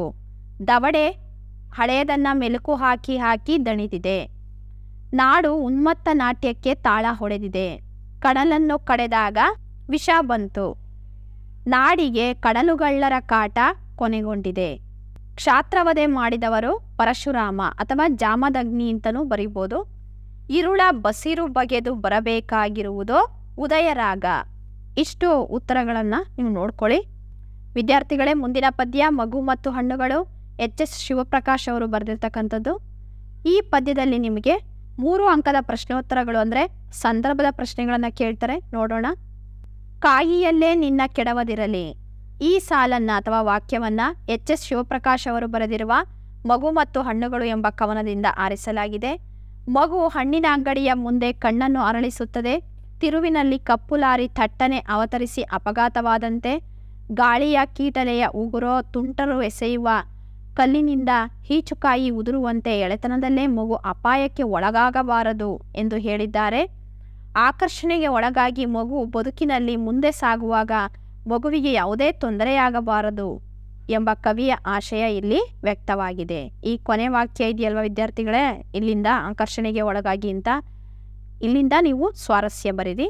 ಇದೇ ಸ್ವಾರಸ್ಯ. ಮಗು ಹಣ್ಣಿನ ಅಂಗಡಿಯಾಗಬೇಕೆಂದು ಕವಿ ಹಿತ ನುಡಿದಿದ್ದಾರೆ. ಗಿರವಿ ಅಂಗಡಿ ಮತ್ತು ಗುಜರಿ ಅಂಗಡಿಗಳ ಧೂಳು ತುಂಬಿದ ಊರಿನ ಮಾರುಕಟ್ಟೆಯ ನಡುವೆ ಮಗು ಹಣ್ಣಿನ ಅಂಗಡಿಯಾಗಬೇಕೆಂದು ಕವಿ ಬಯಸಿದ್ದಾರೆ. ಇಷ್ಟು ಸಂದರ್ಭ. ಕೊನೆ ಸಾಲು ಸ್ವಾರಸ್ಯ. ಹಣ್ಣಿನ ಅಂಗಡಿಯಂತೆ ಮಗು ಆಕರ್ಷಕವಾಗಿರಬೇಕೆಂದು ಕವಿ ವಿವರಿಸುವ ಸಂದರ್ಭದಲ್ಲಿ ಇದು ಸ್ವಾರಸ್ಯಪೂರ್ಣವಾಗಿ ಮೂಡಿಬಂದಿದೆ ಅಂತ ಬರೀರಿ. ಸರಿಗಾತ್ರವಾಗಿ ಸಮನಿಸಲಿ ನಿನ್ನತನ. ಎಲ್ಲ ಹಣ್ಣುಗಳ ಒಂದೊಂದು ಉತ್ತಮ ಗುಣಗಳು ಸೇರಿಕೊಂಡು ಮಗು ವಿಕಾಸ ಹೊಂದಬೇಕೆಂದು ಕವಿ ಬಯಸುತ್ತಾರೆ. ಮಗು ಚಕ್ಕೋತದಂತೆ ಕೊಬ್ಬಬಾರದು, ನಿಂಬೆ ಹಣ್ಣಿನಂತೆ ಕುಗ್ಗಬಾರದು. ಸರಿಯಾಗಿ ಹುಳಿಕಟ್ಟಿ ಬದುಕನ್ನು ಎದುರಿಸುವ ಶಕ್ತಿಯನ್ನು ಪಡೆದುಕೊಳ್ಳಬೇಕು. ಕಿತ್ತಳೆಯ ಹಾಗೆ, ಮೋಸಂಬಿಯ ಹಾಗೆ, ರಸಪೂರಿ ಮಾವಿನ ಹಣ್ಣಿನಂತೆ ಸರಿಗಾತ್ರವಾಗಿ ಮಗುವಿನಲ್ಲಿ ಉತ್ತಮ ಗುಣಗಳು ಸಮನಿಸಬೇಕೆಂದು ಕವಿ ಹೇಳಿದ್ದಾರೆ. ಸ್ವಾರಸ್ಯ. ಮಗುವಿನಲ್ಲಿ ಉತ್ತಮ ಗುಣಗಳು ಸೇರಿಕೊಂಡಾಗ ಉತ್ತಮ ಪ್ರಜೆಯಾಗುತ್ತಾನೆ ಎಂಬುದು ಇಲ್ಲಿ ಸ್ವಾರಸ್ಯಪೂರ್ಣವಾಗಿ ಮೂಡಿಬಂದಿದೆ ಅಂತ ಬರೆದಿದೆ. ಅಂಜೂರದಂತೆ ಅಪರೂಪವಾಗು. ಮಗು ಹಣ್ಣುಗಳಿಂದ ಹಲವಾರು ಗುಣಗಳನ್ನು ಕಲಿಯಬೇಕಿದೆ. ಮಗು ಅಂಜೂರ ಹಣ್ಣಿನಂತೆ ಅಪರೂಪವಾಗಬೇಕು. ಅಂಜೂರ ಅಪರೂಪವಾಗಿ ಸಿಗುವ ಸತ್ವಭರಿತವಾದ ಹಣ್ಣು. ಹಾಗೆಯೇ ಮಗು ಜೀವನದಲ್ಲಿ ಸಾಧನೆಯ ಕಡೆ ಗಮನ ನೀಡಿ ಸತ್ವಭರಿತ ಗುಣಗಳನ್ನು ಪಡೆದುಕೊಳ್ಳಬೇಕೆಂದು ಕವಿ ಆಶಿಸಿದ್ದಾರೆ. ಸ್ವಾರಸ್ಯ, ಹಣ್ಣುಗಳಲ್ಲಿ ಅಂಜೂರ ಹಣ್ಣು ಅಪರೂಪವಾದದ್ದು. ಮಗುವೂ ಕೂಡ ಅಪರೂಪಕ್ಕೆ ಕಣ್ಣಿಗೆ ಅಂದರೆ ಜನರ ಕಣ್ಣಿಗೆ ಕಾಣಿಸಿಕೊಳ್ಳಬೇಕೆಂದು ಕವಿ ಬಯಸುತ್ತಾರೆ. ಎಲ್ಲರಿಗೂ ದಕ್ಕುವ ಎಲಚಿಯಾಗು. ಸೇಬು ಹಣ್ಣು ಬಹಳ ದುಬಾರಿಯಾದ ಹಣ್ಣು. ಅದರ ದುಬಾರಿಯಾದ ಬೆಲೆಯಿಂದ ಎಲ್ಲರಿಗೂ ಅದು ಕೈಗೆಟುಕುವುದಿಲ್ಲ. ಮಗು ಆ ಹಣ್ಣಿನಂತೆ ತಾನೇ ದೊಡ್ಡವನೆಂದು ಅಹಂಕಾರಪಟ್ಟು ಎಲ್ಲರಿಂದ ದೂರವಾಗಬಾರದು. ಎಲಚಿ ಹಣ್ಣು ಎಲ್ಲರಿಗೂ ಸಿಗುವ ಕಡಿಮೆ ಬೆಲೆಯ ರುಚಿಯಾದ ಹಣ್ಣು. ಮಗು ಅದರಂತೆ ಸರಳವಾಗಿದ್ದು ಎಲ್ಲರೊಂದಿಗೆ ಬದುಕಿ ಇತರರಿಗೆ ಮಾದರಿಯಾಗಿರಬೇಕೆಂಬುದು ಕವಿ ವಿವರಿಸುವ ಸಂದರ್ಭದಲ್ಲಿ ಹೇಳಿದ್ದಾರೆ. ಸ್ವಾರಸ್ಯ, ಸಮಾಜದಲ್ಲಿ ವಾಸಿಸುವ ಎಲ್ಲ ಜನರಿಗೂ ಮಗು ಕೈಗೆಟುಕುವಂತೆ ಇರಬೇಕು. ಸೇಬಿನ ಹಣ್ಣಿನಂತೆ ದುಬಾರಿಯಾದ ಹಣ್ಣಾಗಬಾರದು. ಎಲಚಿಯಂತೆ ಎಲ್ಲರಿಗೂ ಸಿಗಬೇಕು ಎಂಬುವ ಆಶಯ ಸ್ವಾರಸ್ಯಪೂರ್ಣವಾಗಿ ಮೂಡಿಬಂದಿದೆ. ವಿದ್ಯಾರ್ಥಿಗಳೇ, ಮುಂದಿನ ಪದ್ಯ ನಾ ಬರೀ ಭ್ರೂಣವಲ್ಲ, ಮಾಲತಿ ಪಟ್ಟಣಶೆಟ್ಟಿಯವರು ಬರೆದಿರ್ತಕ್ಕಂಥದ್ದು. ಈ ಪದ್ಯದಿಂದ ನಿಮಗೆ 2 ಅಂಕದ ಪ್ರಶ್ನೋತ್ತರಗಳನ್ನು ಕೇಳ್ತಾರೆ, ನೋಡೋಣ. ಹೊಟ್ಟೆಯಲ್ಲಿರುವ ಮಗುವು ತನ್ನ ಉಸಿರಿಗೆ ಯಾವುದು ಪಾಶವಾಗಿದೆ ಎಂದು ಭಾವಿಸುತ್ತದೆ. ತಾಯಿ ಸೇವಿಸುವ ಔಷಧಿಗಳೆಲ್ಲ ವಿಷವಾಗಿ, ಗುಳಿಗೆಗಳೆಲ್ಲ ನಶೆಯಾಗಿ ತನ್ನ ಉಸಿರಿಗೆ ಪಾಶವಾಗಿದೆ ಎಂದು ಹೊಟ್ಟೆಯಲ್ಲಿರುವ ಹೆಣ್ಣು ಮಗು ಭಾವಿಸುತ್ತದೆ. ಪ್ರಶ್ನೆ 2, ತಾನು ಬದುಕಿನಲ್ಲಿ ಇನ್ನೂ ಕಾಣಬೇಕಾಗಿರುವುದು ಏನೆಂದು ಒಡಲೊಳಗಿನ ಮಗುವು ಹೇಳುತ್ತದೆ. ತಾನು ಬದುಕಿನಲ್ಲಿ ನೀಲ ಆಕಾಶ, ಹಸಿರಿನ ನೆಲ ಮತ್ತು ಗಾಳಿಯ ಮೃದು ಸ್ಪರ್ಶವನ್ನು ಕಾಣಬೇಕೆಂದು, ಅನುಭವಿಸಬೇಕೆಂದು ಮಗು ಹೇಳುತ್ತದೆ. ಭ್ರೂಣಾವಸ್ಥೆಯ ಮಗುವು ಏಕೆ ಗಾಬರಿಗೊಂಡಿದೆ? ಯಾರದೋ ಒತ್ತಾಸೆ ಮತ್ತು ತಾಯಿಯ ನಿರಾಸೆಯಿಂದಾಗಿ ತಾಯಿಯ ಹೊಟ್ಟೆಯಲ್ಲಿರುವಾಗಲೇ ತನ್ನನ್ನು ಕೊಲ್ಲಬಹುದೆಂದು ಮಗುವು ಗಾಬರಿಗೊಂಡಿದೆ. ತನ್ನನ್ನು ಏಕೆ ಕಿತ್ತುಕೊಳ್ಳಬಾರದೆಂದು ಹೊಟ್ಟೆಯೊಳಗಿನ ಮಗುವು ಹೇಳುತ್ತಿದೆ. ನಾನು ಬರಿಯ ಭ್ರೂಣವಲ್ಲ, ನಿನ್ನ ಮೈಗಂಧದಿಂದ ಬೆಳೆಯುತ್ತಿರುವ ಮಗು. ಅಲ್ಲದೆ ನಾನು ನಿನ್ನ ಮಡಿಲ ಮುತ್ತು. ಹಾಗಾಗಿ ಹೊಟ್ಟೆಯಲ್ಲಿರುವಾಗಲೇ ಕಿತ್ತುಕೊಳ್ಳಬಾರದೆಂದು ಮಗುವು ತಾಯಿಯನ್ನು ಕೇಳಿಕೊಳ್ಳುತ್ತದೆ. ಹೊಟ್ಟೆಯೊಳಗಿನ ಮಗುವು ಯಾವ ವರವನ್ನು ಬೇಡುತ್ತಿದೆ? ಹೊಟ್ಟೆಯೊಳಗಿನ ಮಗುವು ತನ್ನ ಉಸಿರನ್ನು ಉಳಿಸು, ನಿನ್ನ ಬಾಳಿನ ಹಸಿರಿಗೆ ಹೂವನ್ನು ತರುತ್ತೇನೆ, ನಿನ್ನ ಹೆಸರಿಗೆ ಕೀರ್ತಿ ತರುತ್ತೇನೆ ಎಂದು ತಾಯಿಯ ಬಳಿ ವರವನ್ನು ಬೇಡುತ್ತದೆ. ಪದ್ಯ ಮತ್ತೆ ಸೂರ್ಯ ಬರುತ್ತಾನೆ, ಲೋಕೇಶ ಅಗಸನಕಟ್ಟೆ ಅವರು ಬರೆದಿರ್ತಕ್ಕಂಥದ್ದು. ವಿದ್ಯಾರ್ಥಿಗಳೇ, ಈ ಪದ್ಯದಿಂದ ನಿಮಗೆ 1 ಅಂಕದ ಪ್ರಶ್ನೆಯನ್ನು ಕೇಳ್ತಾರೆ, ನೋಡೋಣ. ಮಲೆಯ ಮಾಲೆ ಸಸ್ಯ ಶ್ಯಾಮಲೆ, ಶ್ರೀಗಂಧದ ತರುಗಳು ಚಿತಾಭಸ್ಮವಾದವು, ಅಣುಬಾಂಬುಗಳಿಗೆ ನೆಲ ಬಂಜೆಗೊಂಡಿದೆ, ನಖಗಳು ಕಾರ್ನಿಯಾವನ್ನು ಕಬಳಿಸಲು ಬಂದಿವೆ, ಕರುಳ ಬಳ್ಳಿಗೆ ತೊಡರಿದ ಹುಳು ಕ್ಯಾನ್ಸರ್. ಮುಂದಿನ ಪದ್ಯ ಸುನಾಮಿಯ ಹಾಡು, ಡಾಕ್ಟರ್ ಎಚ್.ಎಲ್. ಪುಷ್ಪಾ ಅವರು ಬರೆದಿರ್ತಕ್ಕಂಥದ್ದು. ವಿದ್ಯಾರ್ಥಿಗಳೇ, ಈ ಪದ್ಯದಿಂದಲೂ ನಿಮಗೆ 1 ಅಂಕದ ಪ್ರಶ್ನೆ ಬರುತ್ತೆ, ನೋಡೋಣ. ಭೂಮಿಯೊಳಗಿನ ಜಲದ ತೆರೆ ಸರಿಯುತ್ತದೆ, ಜಲದ ಕಣ್ಣು ತೆರೆದಾಗ ಮಣ್ಣಿನ ಪದರ ಕುಸಿಯುವುದು, ಜಗಪ್ರಳಯ ಪಾಪದ ಕೊಡ ತುಂಬಿದಾಗ ಸಂಭವಿಸುತ್ತದೆ, ಮಾಯವಾಗಿರುವ ದ್ವೀಪ ಹವಳದ ದ್ವೀಪಗಳು, ಸಾಕ್ಷಿ ಇಲ್ಲದಂತೆ ಹಾರಿ ಹೋಗುತ್ತಿರುವುದು ಗುಡಿ, ಚರ್ಚು, ಮಸೀದಿಗಳು, ನಕಾಶೆ ಹುಡುಕುತ್ತಿರುವವರು ಉತ್ಖನನ ನಡೆಸುವವರು. ಮುಂದಿನ ಪದ್ಯ ಹೊಲಿಗೆ ಯಂತ್ರದ ಅಮ್ಮಿ, ಆರಿಫ್ ರಾಜಾ ಅವರು ಬರೆದಿರ್ತಕ್ಕಂಥದ್ದು. ಈ ಪದ್ಯದಿಂದ ನಿಮಗೆ 2 ಅಂಕದ ಪ್ರಶ್ನೋತ್ತರಗಳಿರ್ತವೆ, ನೋಡೋಣ. ಕತ್ತರಿ ಮತ್ತು ಸೂಜಿಗಳ ಕೆಲಸ ಯಾವುದು? ಕತ್ತರಿ ಲೋಕದ ವಿಕಾರಗಳನ್ನು ಕತ್ತರಿಸುವ ಕೆಲಸವನ್ನು, ಸೂಜಿಯು ಚಿಂದಿ ಮನಸ್ಸುಗಳನ್ನು ಜೋಡಿಸುವ ಕೆಲಸವನ್ನು ಮಾಡುತ್ತಿದೆ. ಅಮ್ಮಿಯನ್ನು ಸೃಷ್ಟಿಕರ್ತೆ ಎಂದು ಏಕೆ ಕರೆಯಲಾಗಿದೆ? ಸಂತೆಯಿಂದ ಕೊಂಡ ನಿರಾಕಾರವಾದ ಬಟ್ಟೆಗೆ ಅಮ್ಮಿ ಹೊಲಿಗೆ ಹಾಕಿ ನಮನಮೂನೆಯ ಪಾತ್ರ ಕೊಡುವ ಕಾರಣದಿಂದ ಆಕೆಯನ್ನು ಸೃಷ್ಟಿಕರ್ತೆ ಎಂದು ಕರೆಯಲಾಗಿದೆ. ಅಮ್ಮಿಯ ಬದುಕಿನಲ್ಲಿ ನಿರ್ಜೀವ ಬಟ್ಟೆಗೆ ಪ್ರವೇಶ ಹೇಗಾಯಿತು? ಅಮ್ಮಿಯ ಕಣ್ಣು, ಮೂಗು, ಹಣೆ, ರೋಮಗಳಿಂದ ಇಳಿಯುವ ಉಪ್ಪು ನೀರಿನಿಂದಲೇ ನಿಗೂಢವಾದ ಬದುಕಿನೊಳಗೆ ನಿರ್ಜೀವ ಬಟ್ಟೆಗೆ ಪ್ರವೇಶವಾಗುತ್ತದೆ. ದಿಕ್ಕು ದೆಸೆಯಿಲ್ಲದೆ ಅಲೆಯುತ್ತಿರುವವು ಯಾವುವು?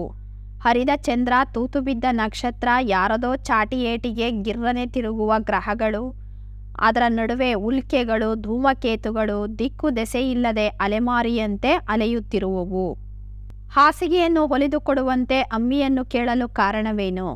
ಹಾಸಿಗೆಯನ್ನು ಹೊಲಿದುಕೊಡುವಂತೆ ಕವಿ ಅಮ್ಮಿಯನ್ನು ಕೇಳುತ್ತಿದ್ದಾರೆ, ಏಕೆಂದರೆ ನಿದ್ದೆ ಬಾರದೆ ಒದ್ದಾಡುತ್ತಿರುವ ಉಲ್ಕೆಗಳು ಧೂಮಕೇತುಗಳಂತೆ ಅಲೆಮಾರಿಗೆ ನೆಲೆ ದೊರಕಿಸಬೇಕಿದೆ. ಅಮ್ಮಿಯ ಪಾಲಿಗೆ ನಮಾಜ್ ಮತ್ತು ಈದ್ ಎಂದರೆ ಯಾವುದು? ಅಮ್ಮಿಯ ಪಾಲಿಗೆ ನಮಾಜ್ ಎಂದರೆ ಜುಮ್ಮಾ ಮತ್ತು ಈದ್ ಎಂದರೆ ದೂದ್ ಕುರ್ಮಾ. ಮುಂದಿನ ಪದ್ಯ ದೇವರಿಗೊಂದು ಅರ್ಜಿ, ಲಕ್ಕೂರು ಸಿ ಆನಂದ ಅವರು ಬರೆದಿರ್ತಕ್ಕಂಥದ್ದು. ವಿದ್ಯಾರ್ಥಿಗಳೇ, ಈ ಪದ್ಯದಿಂದ ನಿಮಗೆ 1 ಅಂಕಕ್ಕೆ ಕೇಳ್ತಾರೆ, ನೋಡೋಣ. ತನ್ನನ್ನು ಕ್ಷಮಿಸುವಂತೆ ಕವಿ ದೇವರಲ್ಲಿ ಕೇಳುತ್ತಾನೆ. ಸಮಾಧಿಗಳು ಜೀವಂತ ವ್ಯಕ್ತಿಗಳನ್ನು ಬಚ್ಚಿಟ್ಟುಕೊಂಡಿವೆ. ಬೊಗಸೆಯಲ್ಲಿ ಚಂದ್ರನನ್ನು ಬಂಧಿಸಲು ಕವಿ ಬಯಸಿದ್ದಾನೆ. ಅವರಿವರು ಬಿಟ್ಟಂತಹ ಬಿಸಿಯುಸಿರು ಕವಿಯ ಗುಂಡಿಗೆಯನ್ನು ಹಿಂಡುತ್ತಿರುವುದು. ನಗುವ ಅಮೃತಶಿಲೆಯ ಸಮಾಧಿಗಳು ಕವಿಯ ಬೆನ್ನನ್ನು ಮುಳ್ಳುಗಳಾಗಿ ಚುಚ್ಚುತ್ತಿವೆ. ಮುಂದಿನ ಪದ್ಯ ಜೀವಕ್ಕೆ ಇಂಧನ, ಬಸವರಾಜ ಒಕ್ಕುಂದ ಅವರು ಬರೆದಿರ್ತಕ್ಕಂಥದ್ದು. ವಿದ್ಯಾರ್ಥಿಗಳೇ, ಈ ಪದ್ಯದಿಂದ 1 ಅಂಕಕ್ಕೆ ಕೇಳ್ತಾರೆ, ನೋಡೋಣ. ಜೀವ ಚರಾಚರಗಳಲ್ಲಿ ಅರಳಿದೆ. ಜೀವದ ಸೆಲೆಗಳನ್ನು ಸುಡುತ್ತಿರುವುದು ಉಳ್ಳವರ ಆಸೆಯ ಬೆಂಕಿ ಗಾಳಿಗಳು. ಭೂಮಿಯನ್ನು ಧನ ಧನ ಎನ್ನುವ ಧನದ ದಾಹಿಗಳು ಮಾರಿಕೊಂಡರು. ಈ ಭೂಮಿಯನ್ನು ಜೈವಿಕ ಬೆಳೆಗಳ ಹಸಿರನ್ನು ಹೊದಿಸಿ ಕಾಯಬೇಕು. ಜೀವ ಉಳಿಯುವ ದಾರಿ ಸಮತೋಲನದಲ್ಲಿ ಬದುಕುವುದು. ಜೈವಿಕ ಇಂಧನ ಎಂದೂ ಕರಗದ ಮೂಲಧನ. ವಿದ್ಯಾರ್ಥಿಗಳೇ, ಇದಿಷ್ಟೂ ಪದ್ಯ ಭಾಗದಾಗಿತ್ತು. ಗದ್ಯ ಭಾಗಕ್ಕೆ ನಾನು ಇನ್ನೊಂದು ವಿಡಿಯೋ ಮಾಡ್ತೀನಿ, ನಿರೀಕ್ಷಿಸಿ. ಧನ್ಯವಾದಗಳು.